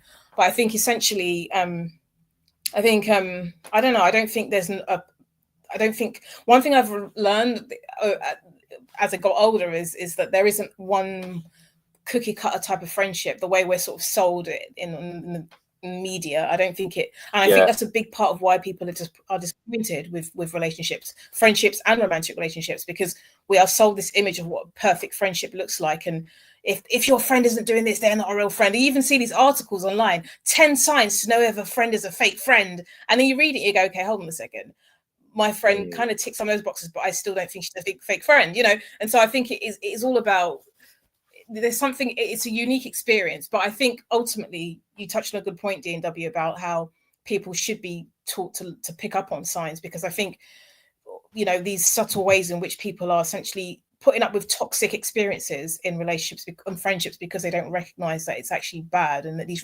friendships aren't actually founded on from a good place of respect and mutual kindness. And so there are clearly things that are glaringly obvious, but I think that no two friendships are the same, and I don't think there's any one way to know. But I think there are obviously qualities that are very obviously good friendships. But I think I think when friendships drift apart, I think honestly it's because there's a strong chance that as people get older, they don't put up with things as much anymore, because the older you get, generally you become more self-assured, you become more comfortable in your own space, in your own silence, you become more comfortable with not having to be with people every weekend. I know obviously everyone grows at their own pace. Some people get to that place in their 20s, some people it takes get into their 30s or 40s to reach that place. But I think ultimately the older you get, the more you don't tolerate BS. Generally speaking, your boundaries, you become more firm in your boundaries, and so that generally has a way of weeding out all the BS friendships we formed as You teenagers learn in how your to 20s, say fuck off. all about drinking and all that kind of stuff, and you know, so I think that's a big part of why it falls apart, because as you get older, you have your priorities change, you become more self-assured and better at just not putting up with bollocks, basically, and you just get better at cutting out the hangers on or the faff. And now, can I just bring something to the kind of maybe the depressing nature of friendships, and that is, what about the poor sods who you say reciprocation, but what about someone who can't give something back to you? I mean, that's a very troubling problem in the world, and I mean, we talk about it being a problem in dating. So someone who can't find someone who's attracted to them, or you know, they just can't get past the first date or whatever. But you know, because it's not reciprocated, it's their love is unrequited, and it's not reciprocated. But it's the same in friendships in a way, because as I said earlier, I find it very saddening that you know, there are people in the world who have perhaps intellectual disabilities or emotional disabilities or some problem.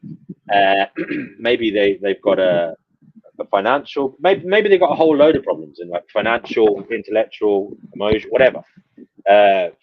And the why don't we like these people, you generally don't see them being brought out by strangers. You know, they're generally with their family or their carers, and I don't know why, but well, I do know why. I just think it troubles me that it's an example of the selfishness in us.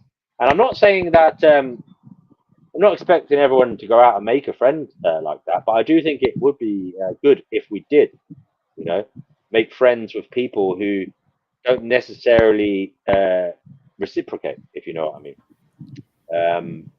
but then I wouldn't when want you a say they friendship don't out of. I reciprocate, wouldn't want a friendship out of like charity, man. No, it's not charity, is it? Well, yeah, I see what you mean there. I'm patronizing the people, but well, do you agree with me? It's a problem. Yes, and I think the one thing we should prepare some people for is that some people end up alone, and you can adapt to being alone. Yeah, but brother, I'm talking about people who intellectually aren't able to, and I think that's a problem, you know. And it's very sad. Yeah, as you said, they have, well, like, I mean, there's I people get that the have example relations and that is very. caregivers. By the way, is it okay for Yeah. me to have the ringing sound on? I can mute and unmute. Well, when you talk, you can have it on, but when you're not talking, just mute, brother. That's all. Okay, that's fine. We got Sepazuzu, who's saying hello to everybody. I can't remember Sepazuzu's name. I'm sorry, but welcome, Sepazuzu. You know who Sepazuzu is? Punk Empire. Or Yeah. Sepazuzu, I think that's some sort of. No, I know him from a Discord server, but I've been with him. Yeah, same. Well, Sepazuzu, I do agree with you. It's a problem, DNW. At the same time, like, if I'm put into the the other person's position, and someone said, "Oh, you know, it'd be nice, like, to intentionally go out and make a friend like that," if to me, it would feel like someone's like befriending me out of charity, and I wouldn't want a friendship like that. Right. Yeah. Yeah. And again, it just shows that. But if they're not able to, if they're not able to, for example, see it like that, they say they're intellectually not able to think in that way, so they won't actually know that is that thought won't come into their head. Let's just say that. Is it a problem? Is it not good to befriend others who need help, and even if they can't intellectually? Well, I mean, it's a huge fucking problem, because there's a safeguarding issue here. These people are very vulnerable, so You can't just have anyone befriending them, either, can we? Sure, but let's sure, but of course they would have their systems in place to ensure that you have to go through DBS checks and whatnot. They'll have the safeguards in place as best as possible. I know those are fallible too, because as we all know, tons of pedos end up getting access to work in schools and whatnot.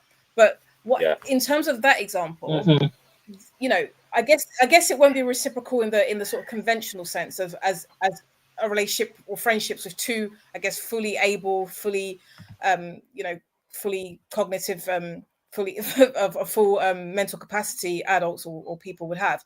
But it is reciprocal in a way, because oftentimes when people engage in befriending services like that to befriend people in that sort of situation, they're getting something out of it in a different way, you could say. So the person, the vulnerable person, again, obviously they may have limited mental cognitive awareness, but they're interacting, they're getting something out of it, and they're having that experience of having someone befriend who sees them once a week or whatever. The befriender, usually, some people their motivations will vary, but generally speaking, people who do those sort of things are doing it for, I guess you could say, positive reasons. So but that's a very unique kind of example of a friendship. And people who are mentally handicapped or whatnot in some way, of course their experiences with relationships and friendships is going to look quite different than quote unquote normal people who are not met with the same challenges.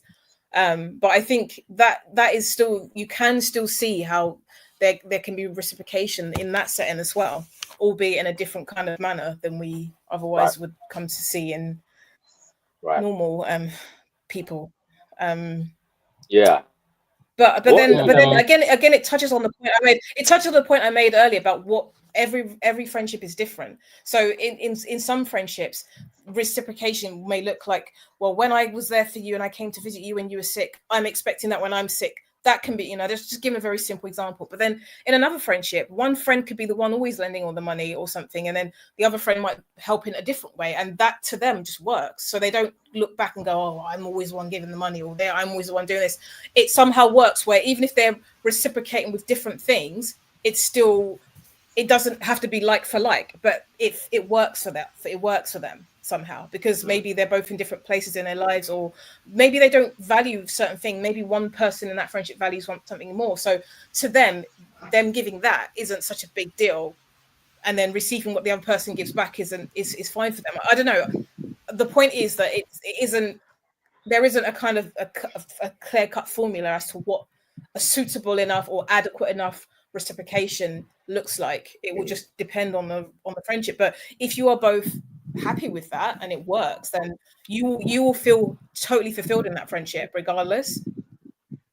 And it's the same with relationships as well. You see that in romantic relationships too, where one arguably brings quote unquote more to the table and the other one doesn't bring as much, but then clearly it works somehow, because on balance, the where they at, wherever they are with it and how they feel with it, that to them is sufficient. And I think that's worth considering when trying to weigh up what actually is adequate or reciprocal, or whether someone gets something from a relationship or friendship.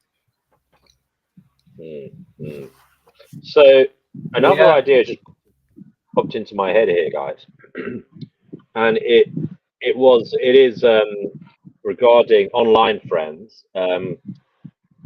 What do you think of like Facebook friends, for example? I mean, I don't use Facebook anymore.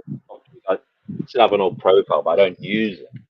But I remember like when you say Facebook friends, you mean friends that? I mean, literally the people on your profile that you've added as friends. I mean, what do you think of the fact they're all friends? Okay, but what my question is, are they friends who you were friends with in real life first and then you became Facebook friends? Or are you, because some people literally have tons of Facebook friends who they never actually met, but some people just add people and they see that you've got mutual friends and they'll add you and stuff like that. So when you say Facebook friends, which is it? Are you talking both, or are you talking about your real life, you met in person before, you were actually in real life friends, and then you? Well, I wasn't actually defining the terms. You can elaborate on any differences, but I was merely just bringing up the topic of Facebook friends in particular, because at least with X or Twitter or Instagram, they're not. I don't think it's called. I think they're not called friends on Instagram, are they? They're kind of subscribers or followers, And I think the fact that it's called a friend on Facebook is interesting. And I just want to know what you think of that. It's given that term on Facebook, and what does it mean? And has it in any way diluted the concept of friendship, societally speaking? I mean, has it damaged the term friendship when we use it to describe somebody we barely interact with, have maybe spoken to once or twice in real life, if at all, and just someone who maybe doesn't even like our fucking posts ever. You know, just some kind of weird hanger-oner on our social media, some voyeur. I mean, Well, it's just talk to me about Facebook friends. What do you think of the concept and all that? And welcome to Black Hole. You'll be welcome to talk in a moment after this topic. So yeah, go ahead. Go ahead, brother yeah. Marcus. Whoever wants to. No, I was just gonna say that I think it's basically like a metric of I guess your popularity, or people just use it to basically as a tool to up their social standing, because and I think a lot of anthropologists have done work on this, is basically everything we as humans do is basically about status, you know. So like the more Facebook friends you have, or like the more Instagram followers or whatever, like I guess it shows that it shows that you're it basically gives you like a higher social standing essentially, and makes you look good in the eyes of Right. other people essentially. So it's all just for show and all for status I essentially. suppose Yeah. that's related to what the idea that popped into my head earlier when we were talking about survive. A friend is someone who helps you survive, and Yeah, I suppose basically, yeah. this is correlated with this, because if you have a big network of people supposedly, in quotation marks, supposedly supporting you, you know, that means you're more likely to survive, and I suppose that does give you status. I mean, that's attractive, I suppose, to a prospective mate. I suppose the fact that hmm you have people who respect you. Number one, I suppose it's kind of like a reference of your character. It's like these people respect this person. They must have something going for them. And number two, it's like, wow, this person has all these people who has their back. That's gonna, help them survive. Um, so yeah, that's interesting. But do you think there's any correlation, guys, between uh, friendship numbers and intelligence levels? Do you think like people who say they have lots of friends are less intelligent, generally speaking, than people who say they have very few friends or even no friends? Or do you think it's a bit like one of those memes? You know those memes you see online where there's like this midwit in the middle who's saying I have loads of friends, yeah, right, and then either side, at one side there's like say someone who's very intellectually impaired, who's saying like I have very few friends or I don't have any friends, and then on the other side there's like this intellectual Chad who says I have very few friends or I don't have any friends. I mean, is it a bit like that the kind of the more intellectually endowed you are, the less friends you'll have, perhaps to some degree. I mean, I don't think that's the only reason people have less friends, but do you think that's a significant factor? Yeah, I think there's some truth to that. I guess when cognition increases in people, people tend to become pickier about who they choose to have as friend. I guess increased awareness means one has an increased awareness of what others do, but something about being human is that there are various ways of being smart and various ways of being cognitively impaired. I guess someone with a high level of or someone with a high IQ could choose could have fewer friends, but then again, someone who can't even speak might have have none, but they could still have a lot of cognition going for them in other areas. Right. Guys, I know we were talk about Facebook friends, but I suppose we got Black Hole here. We better let Black Hole speak. It'd be rude not to. Black Hole, would you like to? I mean, you've been on here before. Sorry, I can't remember your voice. I'll know it when you talk. But would you like to explain what you view a friend as? Whilst my dog is squeaking there, little toy here in the background. Yeah, would you like to explain, Black Hole, what you think a friend is, if they exist even? I mean, you can go that way if you want, but what is a friend, Black Oh, Hole? I'm sorry. I had my mic off. I'm sorry. I had my mic off. Can you hear me now? Yes. I believe in Okay. everything that you say about this world being a hell, but I believe a friend is somebody who see past all that, past all the hell, past all the nonsense. That's That's what I interesting. So you think the world, you believe the world is hell, but you believe a friend, you look sees past. past What do all you the mean? hell. Sees What do you mean past by all that? the hell. Sees past it and sees goodness. Is that what you mean? Sees past the hell. This world is hell, but at the same time, you have to understand that none of us deserve to be here. Our parents brought us here, but at the same time, you have to understand that we are more than what we believe ourselves to be. Now, I know I'm going a little too far with that, but at the same time, a friend is somebody who knows that we are good people, even though we don't necessarily deserve to be what we're going through. Oh, that's interesting. So a friend is somebody who sees the goodness in you. I like that. I like that definition actually. A Of friend course, is somebody of course. The goodness who sees in spite of everything that everybody has to go through in this reality. in spite of your flaws, in spite of your In spite, in spite in spite of of, the in, reality being shit sometimes.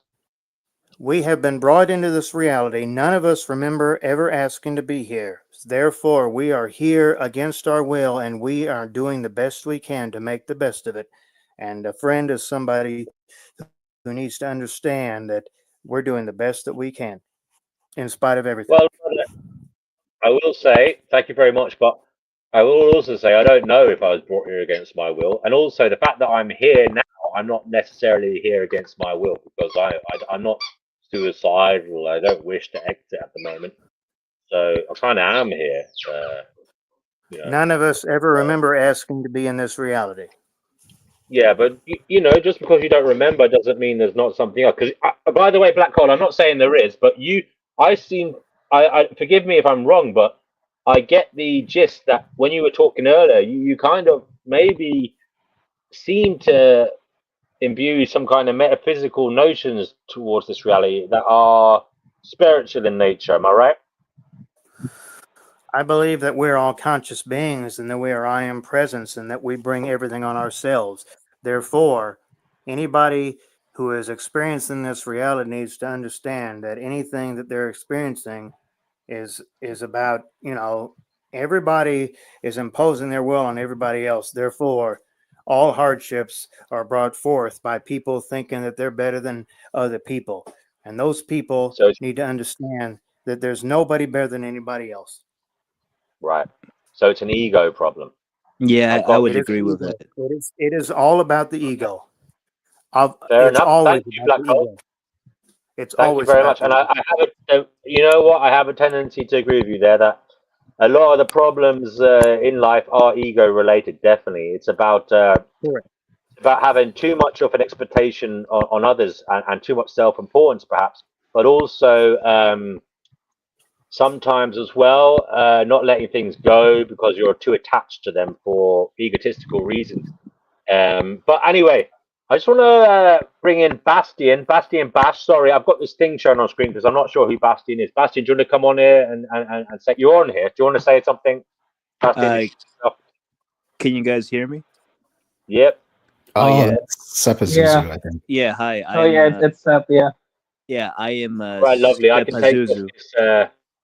this wacky owl here then. Okay. Oh yeah, yeah, Uh, I saw that. Yeah, yeah, I'm Sepazuzu, and if I can just barge in for a sec, we're talking about how some friendships erode over time and what causes that, and like how do we deal with that, or is that the general summary? Or well, yeah, everything friendship. Like, why do some we never?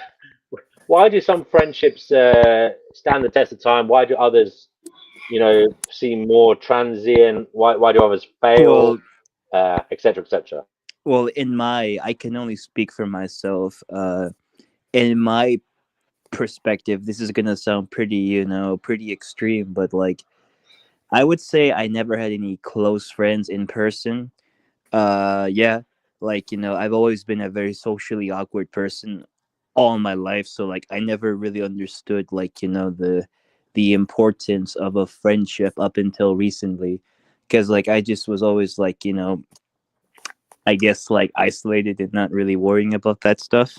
And now that, but what changed for me was becoming more vocal online, vocal on social media, even though social media and like stuff like that, like technology kind of does ruin us, there's some like upsides to it. I've noticed for myself, even speaking, like I've met some like people that I talk to frequently, on various social media platforms and stuff like that.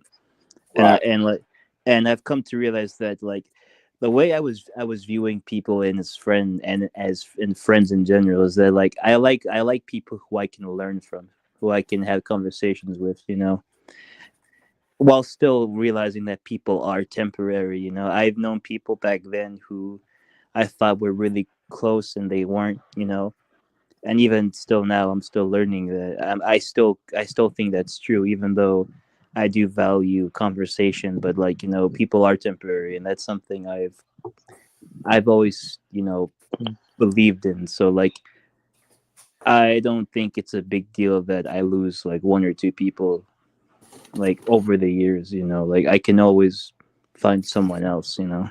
I know that sounds pretty narcissistic, but like that's kind of how I viewed it. Like I don't see it any different. Yeah, I kind of agree with that. Guys, That I'll be right people back. are transient. I have to bring my dog out to the garden, I'm afraid. So if you could keep the conversation flowing, don't say anything illegal or overly crazy. I'll be right back. No, yeah, no, yeah. I'm Okay, just gonna so say I'm that I agree selling that weapons. I'm people are selling transient. guns. I'm selling.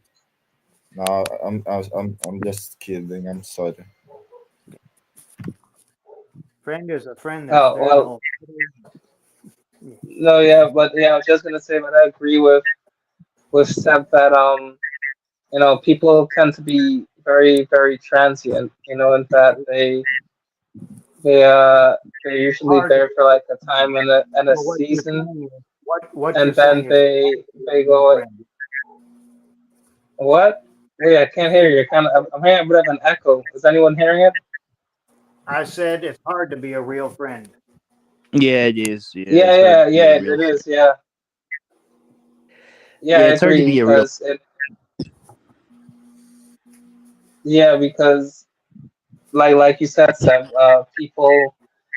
people usually only tend to be in your life for like a time and a season, and then they leave. And I've even noticed that in my own life. I feel like if every few years I meet someone new and I get uh close with them for a little while, and then things change, and then we just go our separate ways.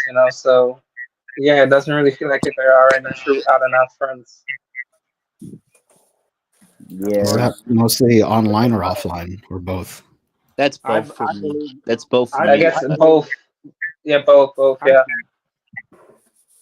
I was just going to say that real love goes beyond friends and family.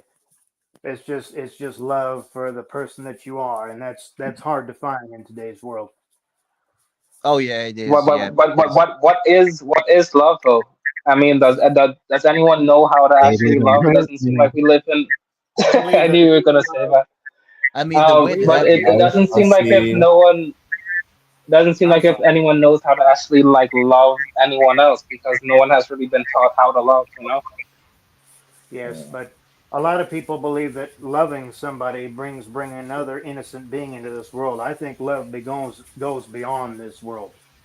That's just bring another being into slavery, into Yeah, this But hell. okay, but what does it mean for love to go beyond this world? What does that mean?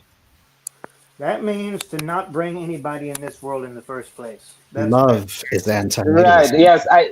Right, I Anytime agree, I but could see that. Yeah, I could you're see it. talking about it from a negative. You're talking about it from a negative point of view, like what not to do. But what is love in the positive sense of what you should do as a person?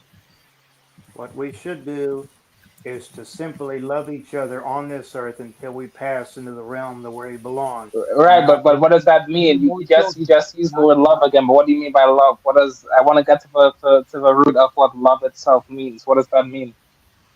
Love means understanding Hello. anything, any mishaps that somebody may have, and then going beyond this realm and not bringing any more innocent beings into this realm, because this realm is all about hell and suffering and misunderstanding.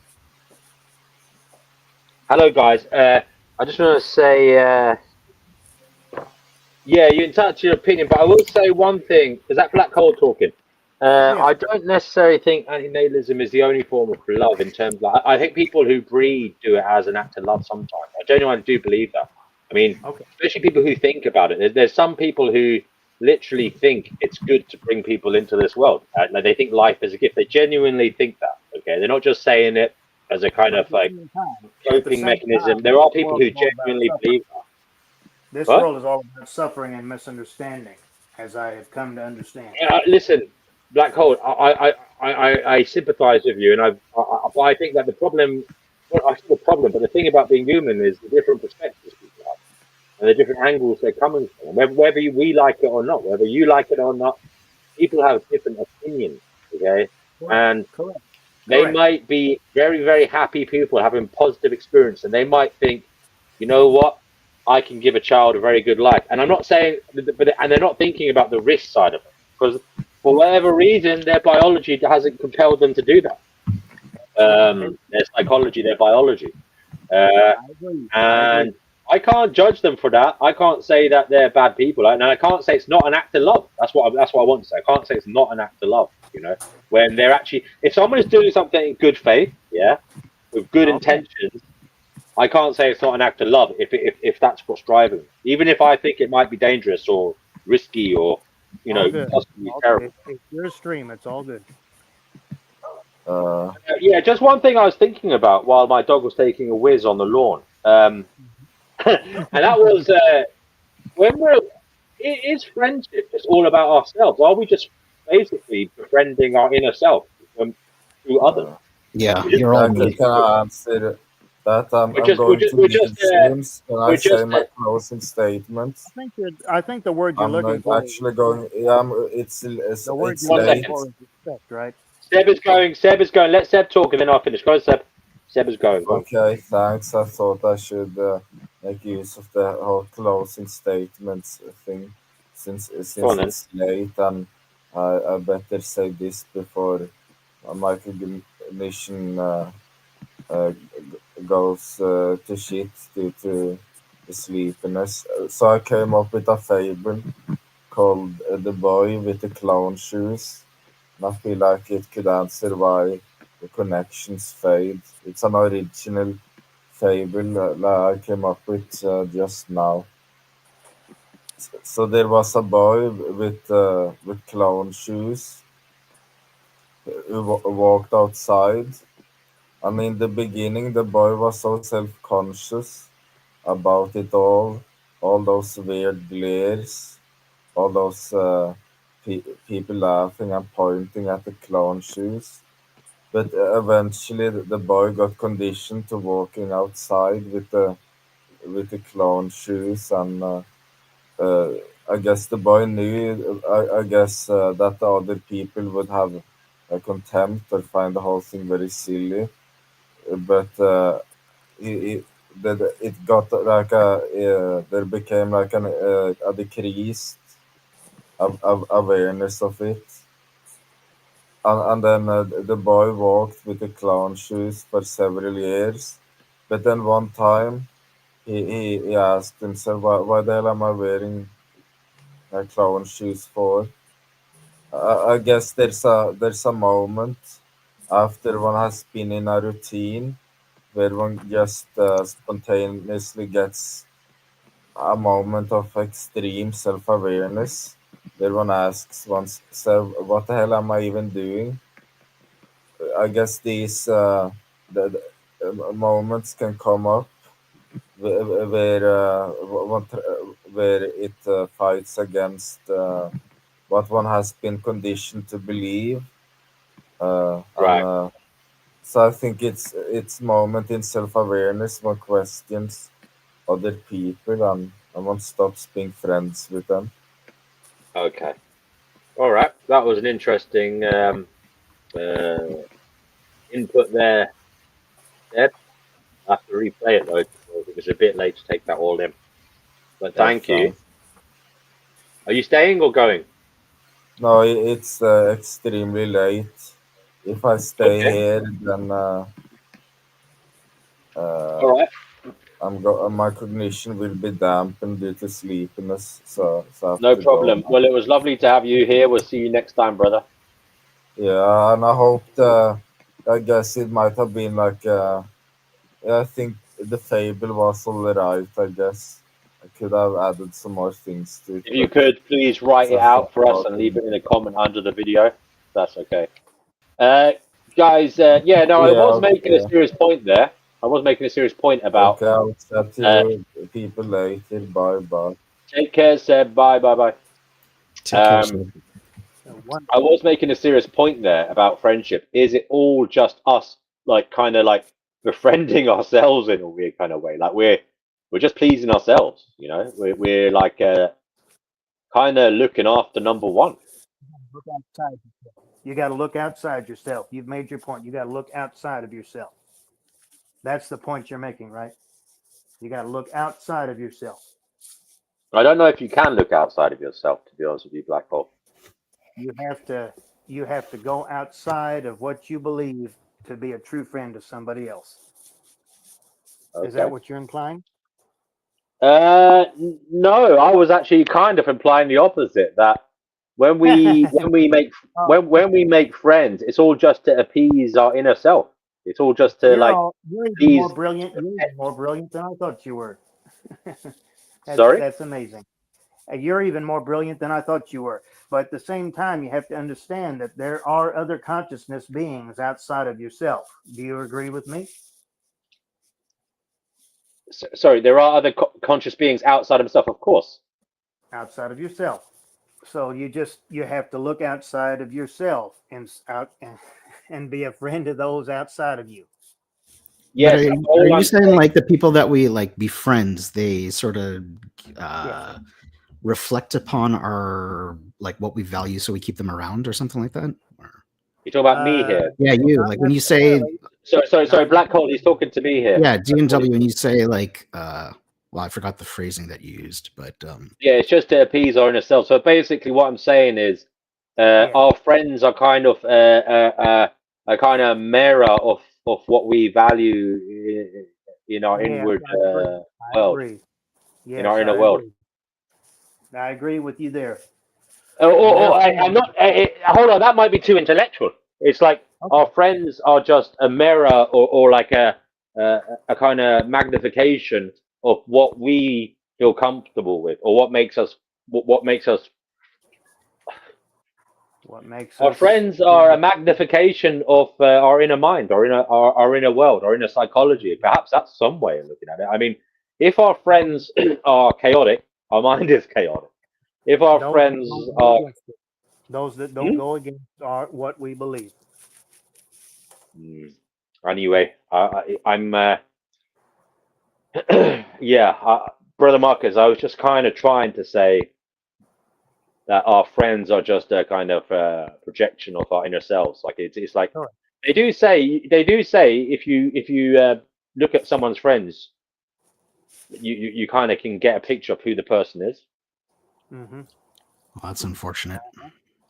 That's My Anybody, friends, unfortunate. my listen, friends are kind of people, difficult people, but I value that. We like there's a Mm, shared value in like coming to the truth and being yeah, uh not confrontational, but they will like they're not afraid to share their opinion, and right. but that's because like I value that, and we I know some people who prefer to be around people who are like yes men, and I don't value that. I value like being challenged and stuff like that. So yeah. Yeah, I mean, so do I. And the funny thing is, brother Marcus, one of my friends has legitimately, like, well, he hasn't even diagnosed with it, but he's definitely got it. Oppositional defiance disorder, because he just argues all the time, right? And sometimes it's pointless. You know, why the fuck is he arguing about this? You know what I mean? And it's definitely a disorder, but he is actually, aside from that, he's also very, very intelligent. So he makes very good points, even though he's just doing it often because of this weird drive to be oppositional, right? And other people say, what the fuck are you friends with that dude for? You know what I mean? I personally find it rewarding to be constantly challenged. Like, it is constantly challenging to be around, because it's like it basically questions everything that you say. And other people would say, "Oh, that's fucking tiresome or pointless." People want agreeable people around them. They want someone who, There just you go. pats them on the back, I suppose. But I mean, personally, I've found that agreeable people, a lot of the time, in real life, agreeable people can be problematic. Because they may not be telling you the truth as to how they actually feel about you. Well, yeah, it looks like that it could be on a spectrum. So you have some people that are Yeah, it's agreeable a to the point spectrum. where they'll lie, or then you have people who are always a contrarian and they will never concede a point, and then there's no progress or production, like productivity Yeah, in your discourse, and yeah. it could go Well, both ways. he I'd say with him, 1% of the time he'll concede a point, but 99% of the time he just keeps going. So it is kind of worth it to get to that little concession sometimes. But yeah, you make a good point though, that it's not all agreeable people are bad, and sometimes it's just their nature, and they're just very nice people or whatever. But yeah, sometimes it's not good. It's not helpful, as well. But Yeah, I sometimes still we need remember someone. when you did that to me. You conceded the point that I'm not an activist when you actually believed I was an activist, and I still remember that 3 years later. So say that again, brother. I don't consider myself an activist, but you consider Okay. you consider me an activist, but you didn't say that at the time. But then eventually you said, yes, I do consider you an activist. I just Yeah, was because agreeing with you. So yeah. yeah, I probably was at the time, but I mean, I'll be honest with you. With me, sometimes I agree to things because I haven't actually got a fully formed idea on it. Do you know what I mean? And that is probably a character fault of mine. But I would say that's definitely something I work on more now, is to kind of maybe just communicate better. Like, literally, don't Yeah, give that's an the thing that we answer. haven't talked about is that, so like some people say like I want a friend that can meet my needs or whatever, but another important aspect is communicating what the fuck your needs are. Some people, like, they won't be able to match your values and your needs if you don't even communicate them in the first place, right? Yeah. But brother, you're absolutely right. But I think life, as you've said earlier, the problem is the darkness in psychologies and in humanity. So like, unfortunately, when you get burnt in life, it's like you're wary of communicating your needs, aren't you? Because you know that it can be used against you. I mean, I've had it used against me in the past. I was legit friends with a sociopath who, his father worked in the prison service, and he had like let's just say serious criminals after him all the time. And his father was fucked up though as well, and he was an alcoholic, and he had been kidnapped and shit. And his father was just a kind of drunk who spent all the money, and the family lived in squalor, even though he was getting reasonable money because he had a very good job in the prison service. Um, and he was all the bad things, like as a spouse and a dad. But my friend was, I didn't know any of this, but my friend was a sociopath, like, yeah, because of this. And he was also, I didn't know any of this, but he went to primary school, and I wasn't like at all bullied in primary school and stuff like that. In primary school, I was like a popular kid and whatever, but he was actually bullied in school, right, in primary school as well, and in secondary school to some degree as well. And he had a lot of, put it this way, he had a lot of negative things happen to him, and he wasn't very good with ladies, and he wasn't very good at talking to them and stuff. He had a lot of problems, that affected him, and he was someone I befriended because he did actually have a good sense of humor. Like, funnily enough, that's why I respected him, was his sense of humor. But I didn't know he was also a sociopath, and he made these kind of really snide remarks, and he showed jealousy and stuff. Like, it got real weird, like, you know what I mean? And when I did see it, I thought, fuck, this guy's dark, and I have to get away. And it took me a long time, but I did get away from the friendship because I was like, oh, it's good to be friends of someone you like have a long history with, you went to school with, blah blah blah blah. Because you know, he was like, he lived like a couple of streets away from me. Do you know what I mean? So it was like I just felt like it's good to have someone from your younger years in your life, blah blah blah blah. And but I realized later that I wouldn't choose to be friends with this person if I had the choice. You know what I mean? It was just that proximity thing. It was just that kind of weird shared history thing. And I didn't value the person. But it was also related to my tendency to be too sympathetic.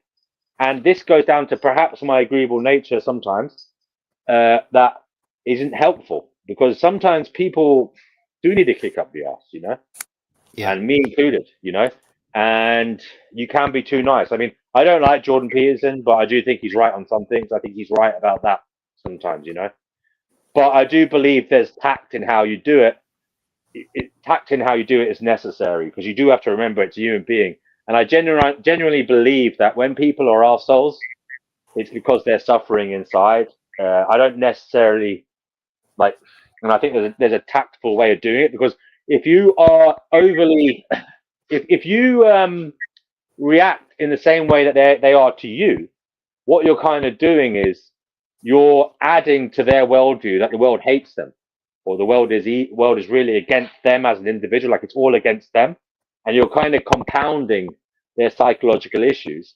So it's a very tactful way of you have to be very tactful, is what I'm saying. And I think that comes down to communication. If you articulate it well rather than emotionally react, you know what I mean? But it's a very difficult thing to do. And by the way, it's something that's not, I don't even know if I advise anyone to do it because some of these people can be so fucking problematic that if you do in any way call them out on something, they will fucking come after you, right? And they will hurt you in some way or other. And so that's why it's a problem. It's a huge problem. But as I say, I sympathize with them because their life made them that way. Some of them can change, I believe, but I also believe some of them won't change and will fuck you up for even trying to they'll see it as a slight, it's an egotist, and it will hurt their ego when you're trying to help them. So it's very difficult. All this that makes sense. all that's being said and stuff that was touched on earlier reminds me about a point I was supposed to make earlier, but I neglected to make it. And that's that I think some friendships fade because over time people show their real selves. Because when we first meet people and this applies to romantic relationships too, but if we're just sticking with friendships, I think, for quite a considerable amount of time in the beginning stages, people are still putting their best foot forward, or they may not be entirely comfortable with that person. They may not, there's an element of wanting to be liked as well. So, and maybe, we deal with some of our more challenging experiences and behaviors away from them. And so over time, people might, I'm not saying people are masking necessarily, but that masking could be a thing. I mean, that's something that people do, especially people who are neurodivergent, for example, or people who may have, social challenges, but even just people in general, like neurotypical people, we all mask to some degree. We present ourselves a certain way, and then of course, when you add, whatever various challenges life might throw at you, it can become harder to maintain that kind of polished or better or more ideal friend, more appealing friend you present as a person. And so I think one thing that's become quite apparent to me is just looking at people's accounts and people's testimonies, just people, even people I know in real life, people online, it's very clear that most people are not ever really a lot of people don't seem to be that comfortable with showing their true selves from the outset, or at least early on enough. And I think that then plays a role in why some friendships don't stand the test of time, because when you now start maybe going through something and you know, your mask isn't, or your persona that you've kept up isn't able to keep up, because obviously life challenges make it difficult, and with time it gets to everyone anyway. You can't keep these things up. And I think then the friend who's on the receiving end will probably interpret that a particular way. Maybe they might see you as having a problem with them, or you don't like them, and then obviously miscommunication happens. But either way, it presents a change. There's a change that's occurred, and it comes back down to this make or break junction that I think most friendships arrive at. So it's a combination of, you know, maybe something occurs, or just over time, you know, you can't keep up this kind of persona, or you can't, eventually those aspects of you will come out, or and then it becomes a sort of a make or break junction, whereby you either persist and work through it and grow together, and you actually get to know the real person, and all the various factors and them in there sort of holistically, or it goes left and it ends and deteriorates. So I think that plays a role too. I suppose that's a very interesting point, Serena. That's a very interesting point. And I think that if there is a positive to be taken from friendships going adrift and whatever, and even if it's bad, I mean, it is all part of the individuation process. It is all part of each person finding their own way and who they are, you know. And I think that's extremely important. Who you are changes over time. So like, you're always going to be the Mark from 5 years ago is different than the Mark from 10 years ago, right? Absolutely. And so there's always going to be like updates that you got to do with a person. But that's why I got not triggered, but I'm like, it's a little bit of a flag when someone's like, I'm going to show you my best foot forward. I'm like, okay, yeah, for the initial couple of hangouts, fine. But then eventually show me the good, bad, and the ugly, and let me choose. So I know what I'm dealing with. Own it, you know? Yeah. Exactly. Yeah. It comes down to, you know, like you said, you change over time. So are they there with you for the change? Are they going to stick with you for the change? And that's where it pays to just be as genuine as you can. You know. Let me just read out the comments quickly. I've got Yerfdog saying that they reckon a lot of people we bond with, relationships and friends, reflect the bonds we established in our childhood. We seek puzzle pieces that are the same shape as the adults in our childhoods. And you know, Art agrees with that, and so do I. Then he goes on to say, not only can you tell a person by their friends, you can probably tell a good amount about their upbringing from their friends as well. And I do agree, actually. Not only because they always say that about romantic relationships, but I definitely think that there's a lot to be said, and you don't hear about it much, but I definitely think there's a lot to be said about your childhood experience in the home, and how that, you know, what the people you seek in friendships and the boundaries you have, etc., etc. I mean, I like my dad, but he he was an angry dude, man, and he did get physical, like hit me and shit, like punched me and shit sometimes when I was a kid. But sorry to hear that. Sorry to hear that. Well, yeah, I mean, listen, I've forgiven him because he had the same shit happen to him. Not by the thing is, my granddad wasn't like that, but my dad used to get beaten out of him in school, man, by the teachers, you know. So that's so yeah, I appreciate that. You know, your childhood can affect your ability to perceive what is right and wrong in a relationship. And that includes friendships. And I definitely have suffered from that in my life. I had to walk my own road to like, I didn't get like family or anyone advising me on relationships or friendships. And the thing is, I think that's especially, like, I'm not being sexist, but I think that's a guy thing as well. Maybe my generation. I'm a geriatric millennial, so I mean, I think that basically we were kind of like a bit like we're dinosaurs compared to the youngsters nowadays. We weren't like emotionally intelligent, or at least my lot weren't emotionally intelligent. The guys I'm talking about. I mean, you were literally meant to be. Always going to be some. Let me just interrupt you right there. There's always going to be something to worry about in this world, isn't there? There is. Now they used to say, they used to say like bottling it up was a good thing in my day. You didn't show emotion. Now they're saying release it. You know, don't guys shouldn't bottle it up. But I'll be honest with you, I'm skeptical about that because I actually think we evolved as a species too meant to bottle shit up because when you let shit out, some cunt's going to use it against you. Some fucking psychopath is going to use it against you, and that's there's a reason why these modes of behavior have evolved in human society over the millennia of our existence, and it's unfortunate it's because evil exists. What do you think of that? Amen. That's No, what your yeah, channel is all I about. agree. The realization that evil exists. The realization that evil exists in this world. That's what your channel is all about, I feel. And you're helping us to awaken to that. And that's how we should all become brothers and friends in this crazy reality before we quote unquote die into the next realm. Do you agree with me there? Oh No, God, yeah, there's another one. I thought this was just the one realm. There's another one coming.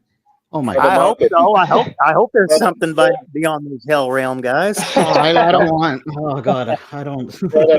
brother Oh my Marcus, God! I am an I hope adult. there's something above this realm.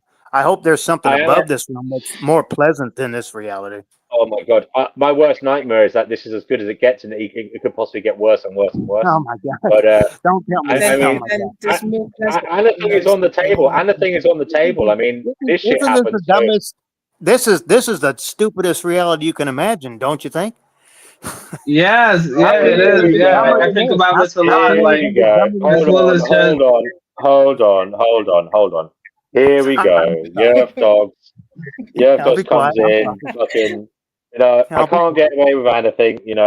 Can't get away with it. Now, hang on. The hard determinist just says that there's such a thing as evil. Well, I'll be it's just a synonym for bad and really really bad. okay. But Thought yeah, provoker. but what is Do you know I who but the mean, thought determinism provoker is? doesn't. Do Yeah, you but know who but the but thought provoker determinism, is? no, Do no, you know who wait. thought But provoker is?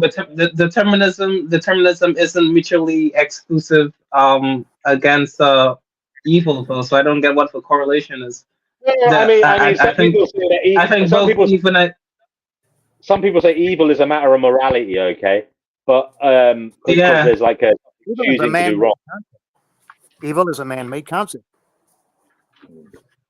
it, Are we it not is, but at the people? same time, like I still feel like it's not mutually exclusive. Like there can be good and evil, while Hmm. also there not being I any mean, free will. I'm too tired to. I'm not copping out here. I am actually too tired to fucking go into too much detail, but I think JE, you could probably make my argument for me there because I think there is room. There's a little bit of wiggle room to try and say that something that existence could be evil, but like not necessarily in a moral sense. If that makes any, Yeah. can you put that into words for me? Much better than I will at this time. But before you do that, Channel Zero X says friends inspire and encourage each other. True friendship is rare.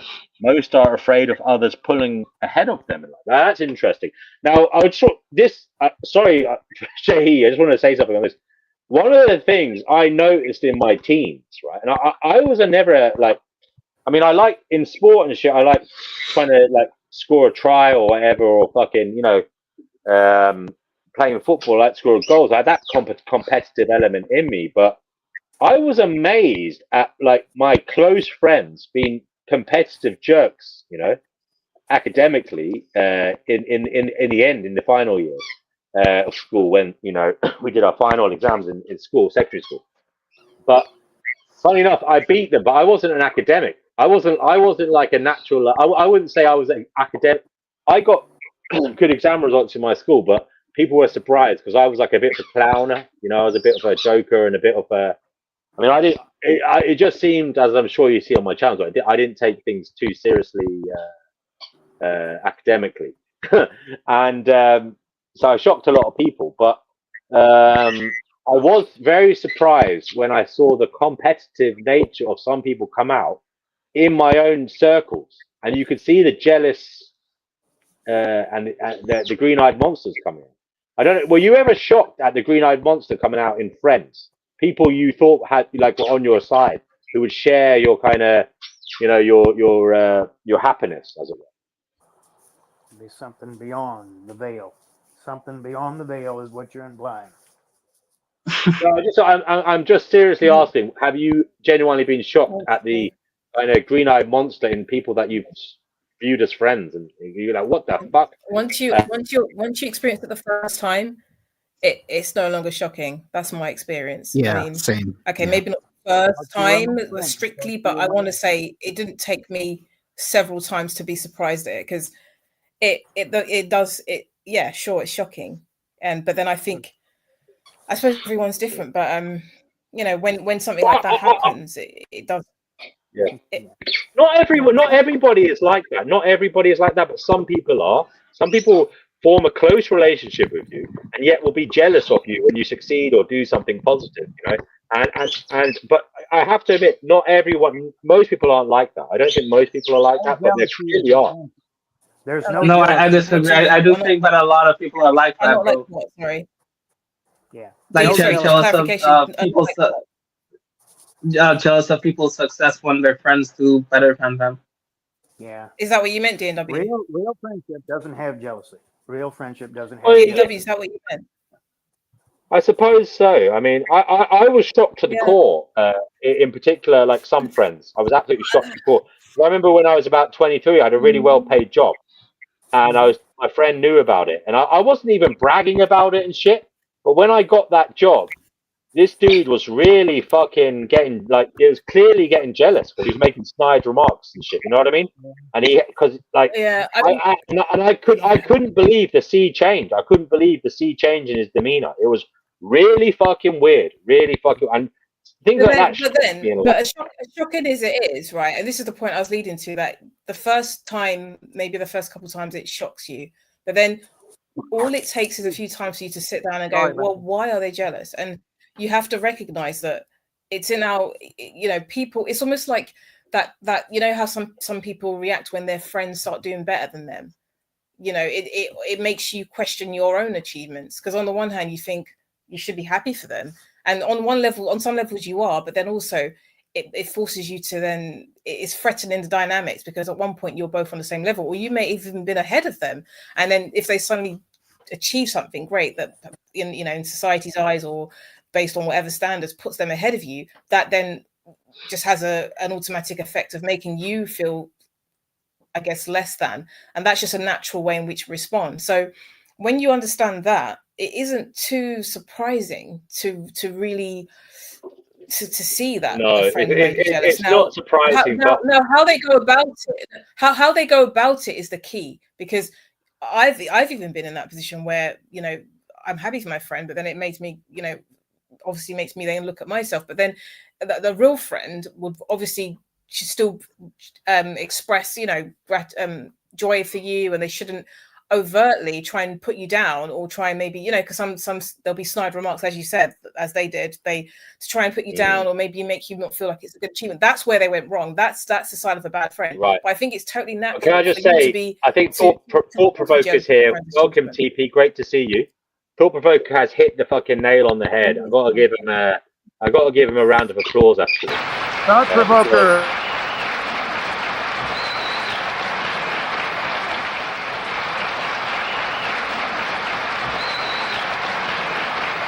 Thought provoker. Hello. Thought provoker. Can you hear me? This is Black Hole speaking. I love you. If you can hear me, Thought provoker. Yeah. Thought Provoker was a good friend of mine. Oh, that's good. Thought Provoker allowed me on his stream a long time ago, and I just want to say hello. Okay, good. You said it now, brother. but TP, come on and talk to you at Black Hole. Black Hole wants you here. Black Hole wants you to fill his black hole. So, I want him to let me on his stream again. All right.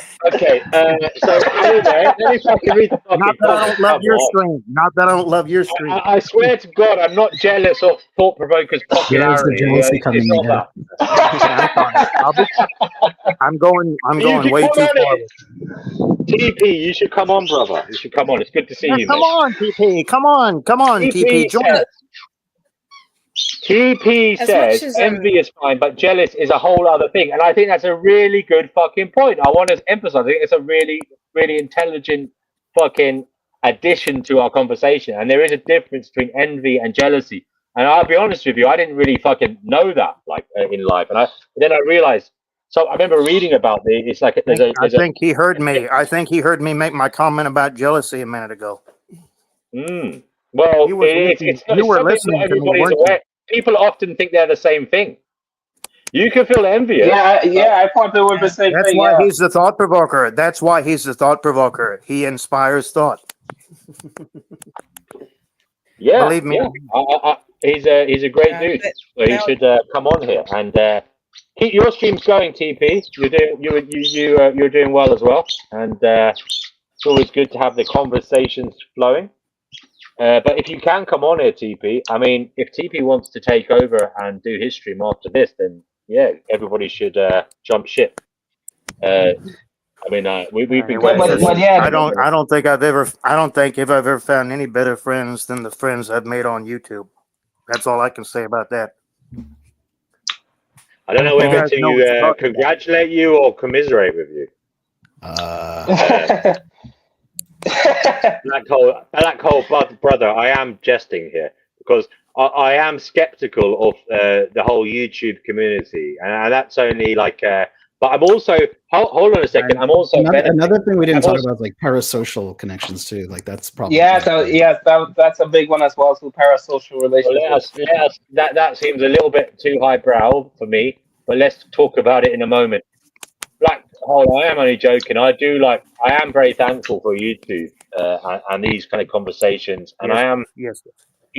they definitely, it's helpful, it's cathartic. I mean, as I've said before, I freely admit we don't generally get anywhere in the great sense of fucking finding out what is going on, or kind of getting to a concrete kind of lucid point on how we can manifest morality in society or manifest a direction for humanity that is good for all and that will work. I mean, it never happens, but at least we're trying. And I do enjoy the efforts, that everybody There's puts always in. going to be disagreements. I'm always learning from everybody. I'm always learning, and I appreciate that. But sorry, let's go to the highbrow stuff now. So, Brother Marcus, do you want to talk about this parasocial stuff? You want to talk about? No, I just wanted to bring it up as a topic if you guys want to talk about it. Oh, Jay, do you want to add in then? Yeah, well, yeah. As he brought it up, yeah, it's a very interesting phenomenon that's entered the mainstream of social media discourse recently because I think. Oh, I hope you get better, TP. Thought provoker. I agree with brother. Wait. I'm sorry. Yeah, wait, but yeah, no, I was just gonna say that yeah, I think it's become popular recently because of like people on social media having what is it, Brother Marcus? Like with celebrities, they would kind of like treat them in such a way that they would treat them in a very, I don't know how to explain it properly, but they would basically like have these sort of weird relationships with celebrities where they would basically see them as like their own personal like their own personal friend.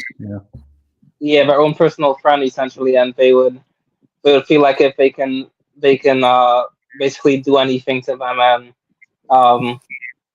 and they should be able to treat them like any other person and not respect the other person's boundaries and space and whatnot. And it's become a very, very big issue recently within culture. Yeah, because like a lot of people are online, right? And you get these types of parasocial connections or one-sided psychological connections between influencers and people with platforms and YouTube and Instagram and Twitter or whatever. Like anybody can have a following, and then if you have that type of connection, it could actually get exacerbated more if you have a smaller following, because now you feel even more closer to the person. Right. Than a bigger celebrity, right? And that could lead to some potential problems too. And the OnlyFans stuff too was people are using Right. that. Yeah. That's a very good point, but I think that again, it comes down to the person, because some people take an advantage of it. That they are dark psychologies and they use it to manipulate others. They know that it's a thing and that people are bonding with them, and they're utilizing it for their own benefit in a callous way, that they disregard the well-being of others. But I think it's a really interesting problem that you've raised there, Brother Marcus and JE. And sorry to go back to the AI that you mentioned earlier, but I suppose nowadays people can have parasocial relationships with celebrities and influencers, but perhaps we are moving into the realm, if not already, where people are going to be forming relationships with fucking AI bots, you know? Yeah, you heard about that 14-year-old who catch Oh the bug. shit! Yeah, there was Analyze somebody himself. somewhere that Yeah, some Mark, I was 14-year-old. literally now about to bring that up. I was literally now about to say that same thing. Yeah, I think it was last year, in February. Yeah, a 14-year-old kid. He ended his life because he got into a relationship with an AI, and it basically encouraged him to end his life, I think, if I'm remembering correctly. Something like that. Like I mean, I don't remember it in detail, but it was like he was building this connection to where he was isolating himself, and he was talking more and more. Like they found some of the logs, and like the AI wasn't exactly talking him down, kind of thing. And yeah. And then there's there's an ethical debate about whether or not, like, who's responsible for that. Is it the people that created the AI, or is it the parents or whatever? And but yeah, like I think we're gonna I think there's an industry out there, you know, to build these AI companions, and it's going to you know, it's going to get more and more people doing that. Not catching the bus. I mean, people finding these types of connections and actually probably wanting it more. Because again, if you don't have that choice, if someone has like, you can never leave, I own the bot and they are my friend, then I could see some people getting comfort out of that. Not for me. I want my friends to be able to walk away if they choose to. So Correct. Yeah, exactly. And also, again, all of this shows that it basically shows that human connection is basically like a paradox. You know, given everything we've talked about, like, it's like we're hardwired and designed to want community and connection with with others and other human beings, but at the same time, like, us humans we're so bad at connecting with each other, and we treat each other so poorly that it doesn't make connection worth it, and the connections don't last, or they tend to be very, very poor. You know, it's almost like a very, very sad, tragic contradiction and paradox. Where's the love? Where's the love? It's not enough. It makes the world go round and round. There you go. And that's a good point, Jay, because so many people have so much to say about what's a good friend, and so wasn't a good friend, and blah blah blah. But a lot of people don't sit and question whether they would make good friends themselves. You know, we have an idea of people who've not been good friends to us, and they haven't been this and that.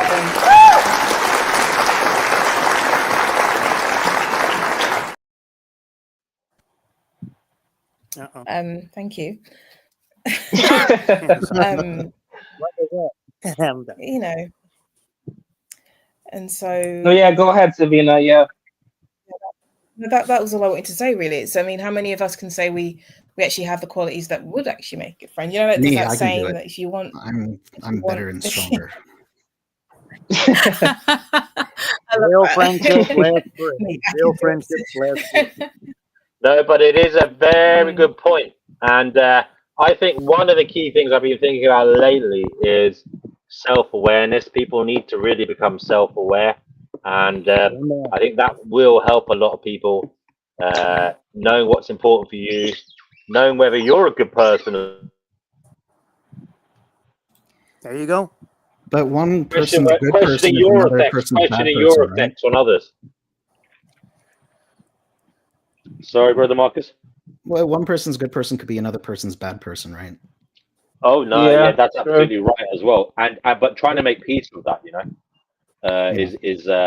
is something. I mean, I kind of That's waxed why this lyrical world on is it hell. today. Let me Just interrupt you. kind Let of me stop you right there. Let me stop you right there. That's why this world is hell. Hell is other people. Everybody thinks differently. That's why everybody has But, problems getting along with each other. wow, he literally yeah. was now. I was literally now thinking that exact same line that hell is other people. I was literally now Okay. about to say that. Well, it's not unusual considering we're talking about people and hell. That's correct. So what's the solution to This that? is this world is hell. No, And the man. reason Well, it's there is hell, no solution. It seems like the world is meant to be like he Blackwell just said.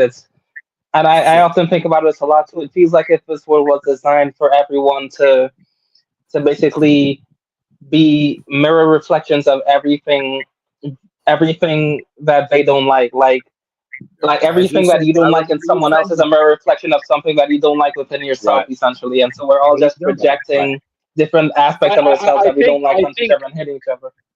personally, I made a There video you go. today. Now, as usual, it was a bit incoherent, but I did kind of talk about this earlier, like on my video today. But it's not very well done as usual. But it was about basically self-awareness. I think one of the key things all of us, every human being can do, is become as self-aware as possible. Find out what we value as an individual, and try and move towards that. But while it's also questioning everything we do, question yourself as much as possible and question others. Learning how to question reality, your experience, what is happening, and questioning your attachment to things, your detachment from things, you're moving towards, and your avoidance. I think questioning is so important. It helps you with your self-awareness. It will hopefully help you move towards well-being, and if not, it will help you find peace by Can realizing that. overthinking be detrimental to your health too? That's why this Hmm. is your stream. Yes, You know I would what you're agree with talking that as about well. better than anyone. I would That's agree with why that, this but I is your think that comes. stream, because you know what you're talking about. Sorry, say that again. I said that's why this is your stream, because you know what you're talking about better than any of us, don't you? Well, I'm glad somebody thinks that because I certainly don't believe that. If I should ever, if I should ever get on stream Actually, yard and I do would my say, stream, I'm not joking with you. I would say you need to go and see a psychiatrist, brother, if you yeah, think that. Because because this is hell. This is hell. I'm only joking, brother. I thank you for your kind word.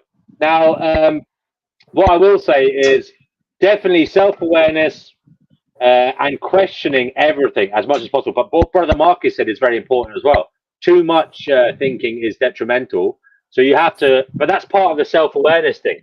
You have to Yeah, become self-aware to the degree where you can actually question your own thought processes, to the degree that you think to yourself, I have to fucking tune out now. I have to go for a walk. I have to, chill out. I have to do something relaxing. And that is part of the self-awareness journey. Okay. But that comes from an initial diving into questioning everything, yourself, others, everything you're doing, your thoughts, your fucking reactions, everything. everything. Excellent. Yeah, yeah, I agree. Yeah, but at the end of the day, like I still feel like this world was designed in such a way that we're all kind of meant to dislike each other. We're all meant to like see things differently and have different points of view in such a way that it's meant to cause conflict and confusion and division. You know what I mean? I feel Yeah, like if yeah. I mean, yeah, sometimes because when I get woo woo on it, when I get back to my kind of, I suppose the indoctrination I had from my Catholic upbringing, I do think it makes perfect sense that everyone is like in this like kind of isolation, subjectively speaking. Like, it is really your own journey. You're completely on your own here. It's a test for you as an hmm individual, Yes, it and is. you're not given any help. It's the ultimate test. You're not given any It is the guide. ultimate test. Yes, it is. You're not given any guide. You're not given any guidebook, manifesto. It's down to you to work out what is right and wrong for you as an individual, and to do so in a manner that is as least harmful to others as possible. Now, that's a very difficult task. And I'm not, by the way, this is mere speculation. I'm just saying, if there is some spiritual element to it, I mean, it kind of makes sense that it would be as bad as this, and we would feel as isolated as this, because if this is about you being tested, you're not going to get any help from anybody here. It's about your journey, your subjective journey. By the way, I know I could just be a mad monkey imposing a narrative on reality to try and make sense of it, but you know, it is what it is. I'm just thinking about it. Just another day in the Matrix. Just another day in the rabbit hole Matrix. That's what my channel's all about. Another day in the rabbit hole. That's why I call myself But the yeah, black hole. yeah. But I ultimately feel like if there is no solution to this, this very tragic paradox of human connection, where we're hardwired to seek out connection with others, yet at the same time we don't really know how to properly connect with each other. It's a very tricky thing to fix. Jay, imagine, if you will, for a moment that the only connection you have is to the divine. And I'm not saying this is true. I'm just saying imagine, right? Imagine if it's literally that's all there is. It's your connection to the divine, and you're orienting yourself in a world where you have this conduit to the divine, and that is. By the way, guys, I'm sorry, I'm completely fucking talking off the cuff, so it probably won't make any sense. So forgive me if it doesn't. But imagine if it's all about your relationship with a higher power, right? And it's all about you basically sending messages to them. Okay, so you're experiencing reality here, and it's all about you imbuing the higher power with some degree of understanding of what is occurring, and you're like a kind of like a beamer of information. You're like a node, right? That's here dangling in this reality, sending back something to this higher power to try and help them make sense of it. Because I said this a long time. If there is a God, I don't see why they wouldn't be like as crazy as we are, because they suddenly found themselves to be, okay, they would have an existential crisis as well, I believe. Yeah. But by the way, I'm not. Listen, I'm agnostic. I don't know what the fuck is going on. All I know is, and I will wholeheartedly say this, it's much weirder than we'll ever know. Okay, it's much fucking weirder than we'll ever know. And I think that science is proving that now. Okay, like quantum mechanics, quantum entanglement, all this weird, fucking wacky, crazy shit that goes on, kind of like in the smallest particles of reality. And subparticles. It's absolutely insane, and God knew that. That's why he destroyed himself, and we walk in his corpse as in his part of decaying corpse, as Mainlander said. Yeah. I don't know. I have no idea. But I wanted to ask before I moved on, Jay, have you ever prayed, and what has it done for you? That's what I want to. Have you ever had a miraculous experience? Have you had a prayer answered? All that type of stuff. I do like talking about that kind of stuff. Yeah, I've prayed before, but I don't recall any instance in which it was miraculous. So I guess I'd have to say no. Okay, fair enough. We've got AS here. AS, we're talking about friendship. AS, can you tell us what is the definition, in your view, of a friend? Wait, but have you ever prayed and was it miraculous? Yeah, I have. I spoke about it a few times on this channel, but I also added that I won't go into it now. But there's been how many occasions? Once I prayed for money, and it appeared straight away in the gutter, the amount I had thought of as well. Wow. Okay. Yeah. Maybe there is a God. There's a long story. That's a long story, but I did tell it on this channel a few times. But again, as with some of my other experiences in life, I've had some weird. Okay, remember I told you about those poltergeist experiences I've had. I have to admit that the human brain is insane, and I could. Do you ever watch these films, like all these like fucking horrible films where there's like this person, and then at the end you see that all the shit was made up, and they were just walking around talking to themselves and everything. They were like imposing. They were hallucinating the reality. They were just walking around the room talking to themselves and seeing seeing things that weren't there, you know, that kind of way. I mean, it could be Yeah. that I was just a mad bastard. I mean, I've never been diagnosed with schizophrenia or anything like that. Never had I've never had supposedly never had psychosis. But maybe I did. Maybe I had like a little brain fart and I had a miniature psychotic episode. And maybe I put the fucking money in the gutter. You know what I mean? But as far as I'm aware, I didn't have the money on me. That was the whole problem. That's why I said fucking prayer. But yeah. Yeah. So who the fuck knows is what I'm saying. But Uh-huh. I do think this reality is very fucking weird, and I think you have to be extremely arrogant, right, to say Mm-hmm. there's not something going on, right, beyond what we observe. Okay, Yeah. because you can't Yeah. know for sure. You can't know for sure. All you can do, I believe, is hope that either there isn't, okay, and that everything you just get peace, or that whatever it is that is going on is in our favor, you know. But anyway, that's Mm-hmm. another fucking topic for another fucking day. We've got AS here. AS, what is the story? What do you think a friend is?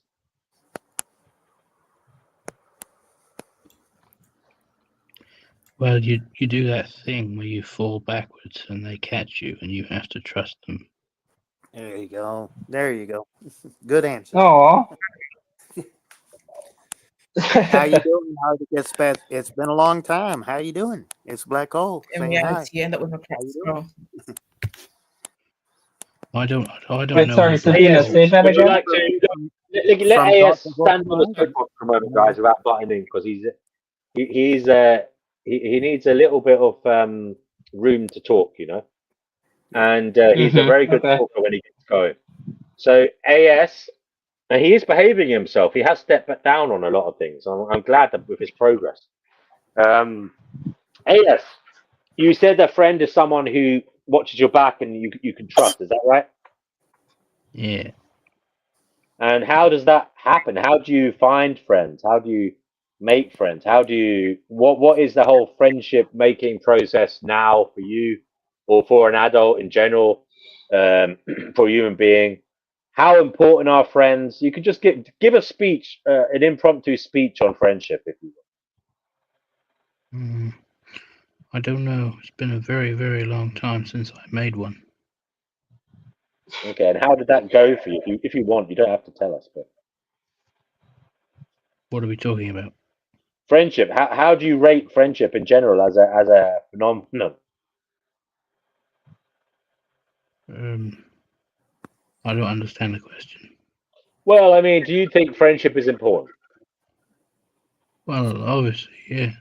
Oh, For good, most good. people, Because yeah. there are some people that don't are very asocial. They don't think that friendships is necessarily an important thing to them. So you do think it is. Mm, Do you think? Do you want more friends in life, or are you happy with what you've got at the moment? Is it something you seek? Do you personally seek friendship? um, well, not really, because I think that'll make dying harder for me. If I have too many attachments. And I will say that sounds like an extremely neurotic reason not to make a friend. I'm sorry, I'm not. I hope I don't sound overly judgmental here, but I mean, it Mm, sounds like a very strange reason not to make friends. Okay, because we're all gonna die. Everybody's gonna fucking die. And part of the whole process of life is we have friends, and some of them die, and you die. Everybody dies. But you know, you at least have the positive experience from a friendship to remember them by, and to get something from. You kind of leave your legacy imprinted in their hearts and minds. I mean, it's not a bad thing for you to make a friend, even if you are going to die, even if they're going to mm, mm. die. I mean, I've urged you personally. I've told you before. You need to get out there and go to like your village, or go to hang out in a cafe or something. You know, have yourself a fucking chai latte. You know, and with almond milk or soy milk, please. And you'd be surprised, AS. that you'd be surprised. There are nice people in the world who will befriend you, and you're an intelligent chap. You know, your horizons will be expanded. You know, so I would urge you, and I'm not being a fucking annoying fucker here. I just think it's important for you to at least dabble in socializing before you think such dark thoughts. You know, you at least have to say you've tried something. That's my view on life. As much as we battle against fate and what the cards we've been dealt, I do believe at the end of the day, at the end of our lives, if we can at least say, well, I fucking fought that bastard reality as much as I could, right? Be Then humble. then at least you can say that at the end of your life. You can say, you know what? Earth was fucking hell. Reality was fucked up. Yeah. Hell is other people. But I fought that bastard. I tried to slay that dragon. I know the dragon perhaps can't be beaten, right? But at least I fucking tried to. At least I fucking tried to. Sorry, that's just my. Maybe I'm a fucking arsehole, a deluded arsehole. No, I don't think that's a delusional thing to say, but maybe I'm being an arsehole for trying to motivate people. But I do think there's a benefit to that mindset. I believe that YouTube has provided the greatest mindset that can be provided in this hellish realm. What? How? How? It helps to enlighten the mind to how we should how we should go about our daily lives, realizing that everything's just here and we just need to make the best of it. Let me just put it that way. Well, I guess it depends on the YouTube content creators that you're following, but like it's just a bunch of people barking on the internet, right? Yes. Would you care to I expand just on say, that? I don't know You what said that TP there's value in YouTube, and then like it's like in I forgot the word that you used. I think it was like enlightening or something like Well, that's not important. The important thing is that everybody comes. Anybody who is seeking any kind of if anybody is needing to have any kind of release and they can't find it in this world, eventually they'll find their way to YouTube, is what I was trying to imply. that. Okay. What I will say though, in support of YouTube, is it's better than being on some kind of like Discord or some backwater fucking like social site where people talk in the cloisters and the shadows. At least if you're talking a little bit in public like this, you know, it's less in danger of being too toxic. You know, Why? too harmful. You have to be. What if it's a virus and we're spreading it even further? That's true. You never know That how is true, somebody. brother Marcus. But at least we can be challenged. At least we can be challenged. At least we're open to being challenged. Is what I mean. People can challenge us. Right? If you're in an echo chamber in a hidden kind of Discord that is totally devoted to one kind of my outlook, then I think that can be problematic. I think it's good to talk like this in a public square, and other people can come on and challenge you. Okay, I think that's healthy. Yeah. That's good.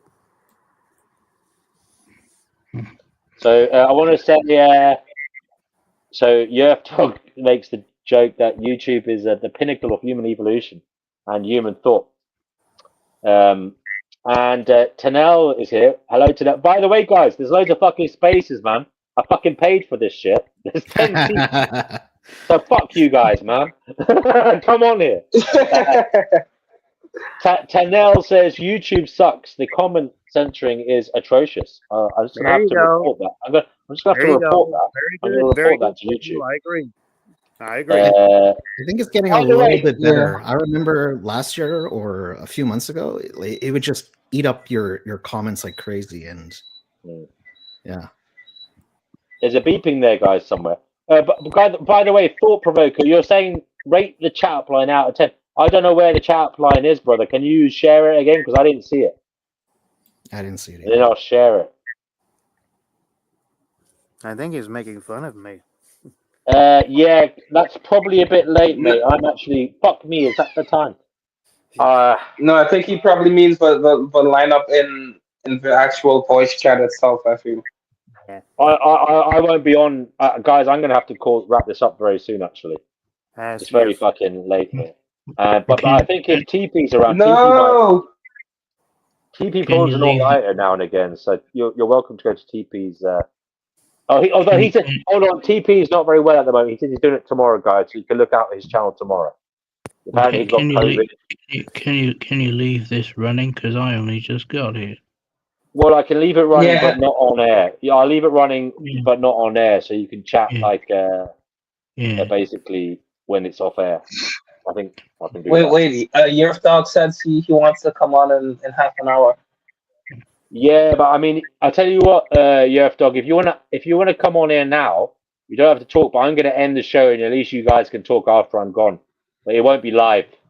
And same for you, Tanel. You can come on air now, because what happens is when I end the show, basically anybody that's here remains, okay, and you can actually talk after the show has ended on this in the room. Okay, we understand. Is it possible not to be friends? Went away. Oh, go ahead. Sorry, Brother Marcus? No, go on, yes. Savannah's gone. Yeah, she's gone, mate. She knew when to burn the bridge. Maybe maybe she's going to walk away. Maybe she said enough is enough. Good for her, I suppose. I hope that it works out for her. Lovely. Savannah is a crowd favorite, let's be honest. Yeah, that's AS's favoriteest person on the whole stream. No, we all like Savannah. Hey, don't No, I'm saying that's his.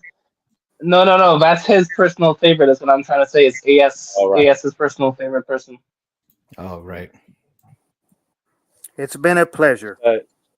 Yeah, I mean, I've got about 3 minutes, and then I'm gonna go. So I suppose what we'll do now, as I say, guys, anybody wants to come on here and chat in the after show where the cool people hang out in the VIP lounge. Please click on the link. Yeah, we get the point, Danielle. You keep showing that comment about how the comments suck. You know what it is? I don't know why the fuck that's happening, and I have no idea.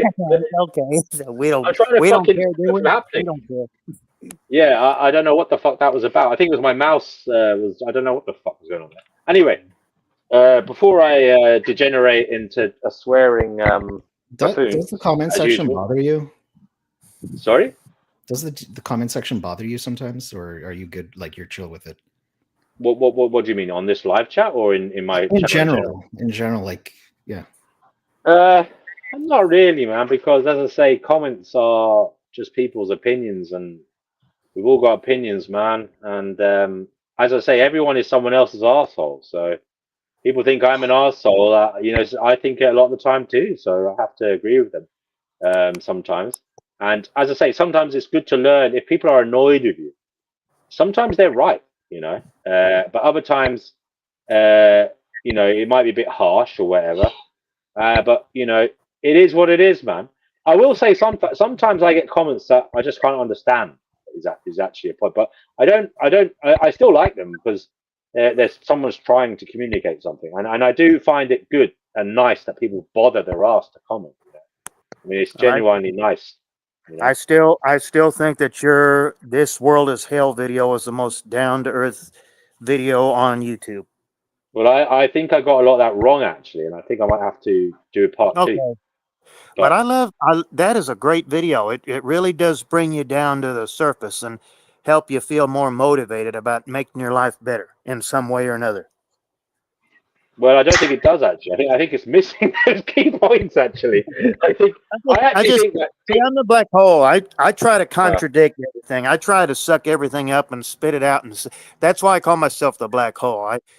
I try to see the reverse of everything and try to be as on the other side. What's on the other side of the black hole? I mean, my channel is probably the strangest on all of YouTube. That's probably why a lot of people think I'm. I got 75 subscribers so far, but I do understand. I understand the way of the world and how it. Donald Trump has been president for just over a week. Has anything changed yet? No, but it's too early to tell, isn't it? You It's know too what? early. Well, a lot of things have changed. No, You know. things have changed. Has anything changed? Has I was inflation going to gone say. up? Yes. Guys, I'm going to have to shut you Yeah, down. a I'm going lot to have of to. things. Oh, hold on, guys, please. I have to go now. But I just want to welcome to Nell before I do. And then what I'm going to do here, guys, because I really am. I have to go. It's too fucking. I have to be up. It's like 4 o'clock, and I've got to be up at like 10 a.m. at least. Okay. Tomorrow is Saturday. Okay. But, I hope to see you for your next stream. yeah, I no, hope hold on. that I'm going to give you one more chance in a moment. What I'm going to do now is I'm going to briefly have a little bit of back and forth with Tanel. But then after that, guys, please don't butt in when Tanel and me are talking. But after that, we'll do around the houses. We'll have a closing statement or whatever from everybody. But Tanel, what is a friend? If you don't mind, elaborating on your thoughts on that. What is a friend? Hi, everybody. Hi. Yeah, and Tanel, Hi, I'm not being an Tanel. arsehole. I'm not being a fucking arsehole, but be quick. You can stay on there afterwards. I'm gonna fucking fade away, man. I'm fucked. Come on. Yeah, we understand. You need to go. We get it. Thank you very Tanel, much. what's a friend? Thank What's you a very friend, much. Tanel? Well, after becoming a vegan antinatalist, it's hard to say I have many true friends. Maybe one, maybe two, because Okay, I and don't want to can I be ask, friends with animal abusers anymore. But I don't want to be alone either. So I have to accept that most of my friends are animal abusers, and many of them are breeders as well. At least I have many child-free friends. how do you deal with the kind of the fact that others have different outlooks to you? How do you deal with that? I'm just forced to accept it. I used to Okay, think that Tanel. if I share the truth or spread Yeah. awareness, everybody will understand. But Okay. then I realized that people just don't change. They're so locked in their Well, beliefs. well, I'm glad you're taking a very kind of chilled out and not getting too aggravated, because that's not going to be helpful to you. Hmm. So that's a good. You seem to have a very mature outlook. So Tanel, I'm sorry, brother. You know I love you, man, but I have to finish that bit there. I'm going to let Yerf Dog, if he wants to, define what. If he's there, I don't know if you know. He said he might be on in half an hour. Yerf Dog, do you want to say what a friend? Oh, he can't unmute because he's chose to mute himself. No problem. Well, I'll tell you what we'll do now. We'll make a around the houses like closing statement then. Brother Marcus, do you want to say anything about friendship? You're muted there, so you can unmute yourself in Yeah, closing. friends are good. Go out, make some.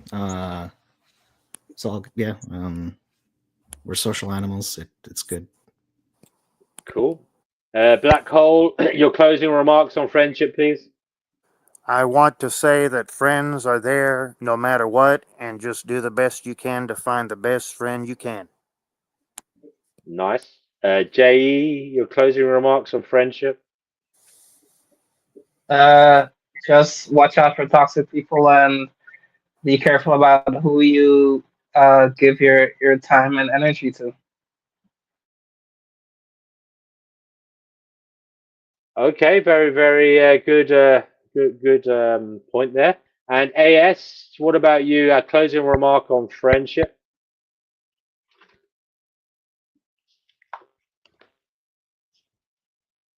Closing remark, AS on friendship. I don't know. Okay, no problem. Tanel, closing remark on friendship.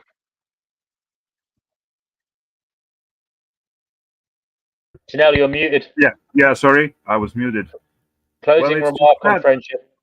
sad how fragile they are, because recently I might have lost a friend after we came to a discussion about the right to die, the right for assisted death. She was she supports it when it's terminal illness, but she does not support it when it's a mental illness, which can be just as debilitating. So yeah, I don't know how they just come and go. I'm not sure it's ended yet, but I might have lost a friend recently. I'm sorry to hear that. She Okay, was guys, I'll just child say. free. Okay, I'll just say, guys. I think what I take from this conversation is to look for the good in others, and try to give that back. to others, to be mindful of your own needs, and to be wary of dark psychologies, to educate yourself, to question things, to question your relationships, but also not to take things too personally when others disappoint you. They are just mad monkeys after all. So yeah, that's Thank it, you, guys. DNW. Thank Well you, said. Thank you, DNW. DNW, for the live stream. Yeah. Yeah, it's been a pleasure, guys. I'll end it now, and we'll do another one next time. But yeah, you guys can stay and have a little chit chat. Thought Provoker, do you want to come on in quickly? The link is there. Anybody want to come on? Just come on in the next 30 seconds, and you can chat. Leave him alone. He's done a 3-hour stream. He's Hold done on a a second. fine job. He's also said, right, Thought Provoker's final say, a friend is a person you really trust, respect, get along with, do stuff with, and care about. There you go. Lovely stuff. All right, guys. Until next time, be well, be lucky, and don't be an asshole. Cheerio. Thank you, DNW. Good night. Appreciate it. Bye now.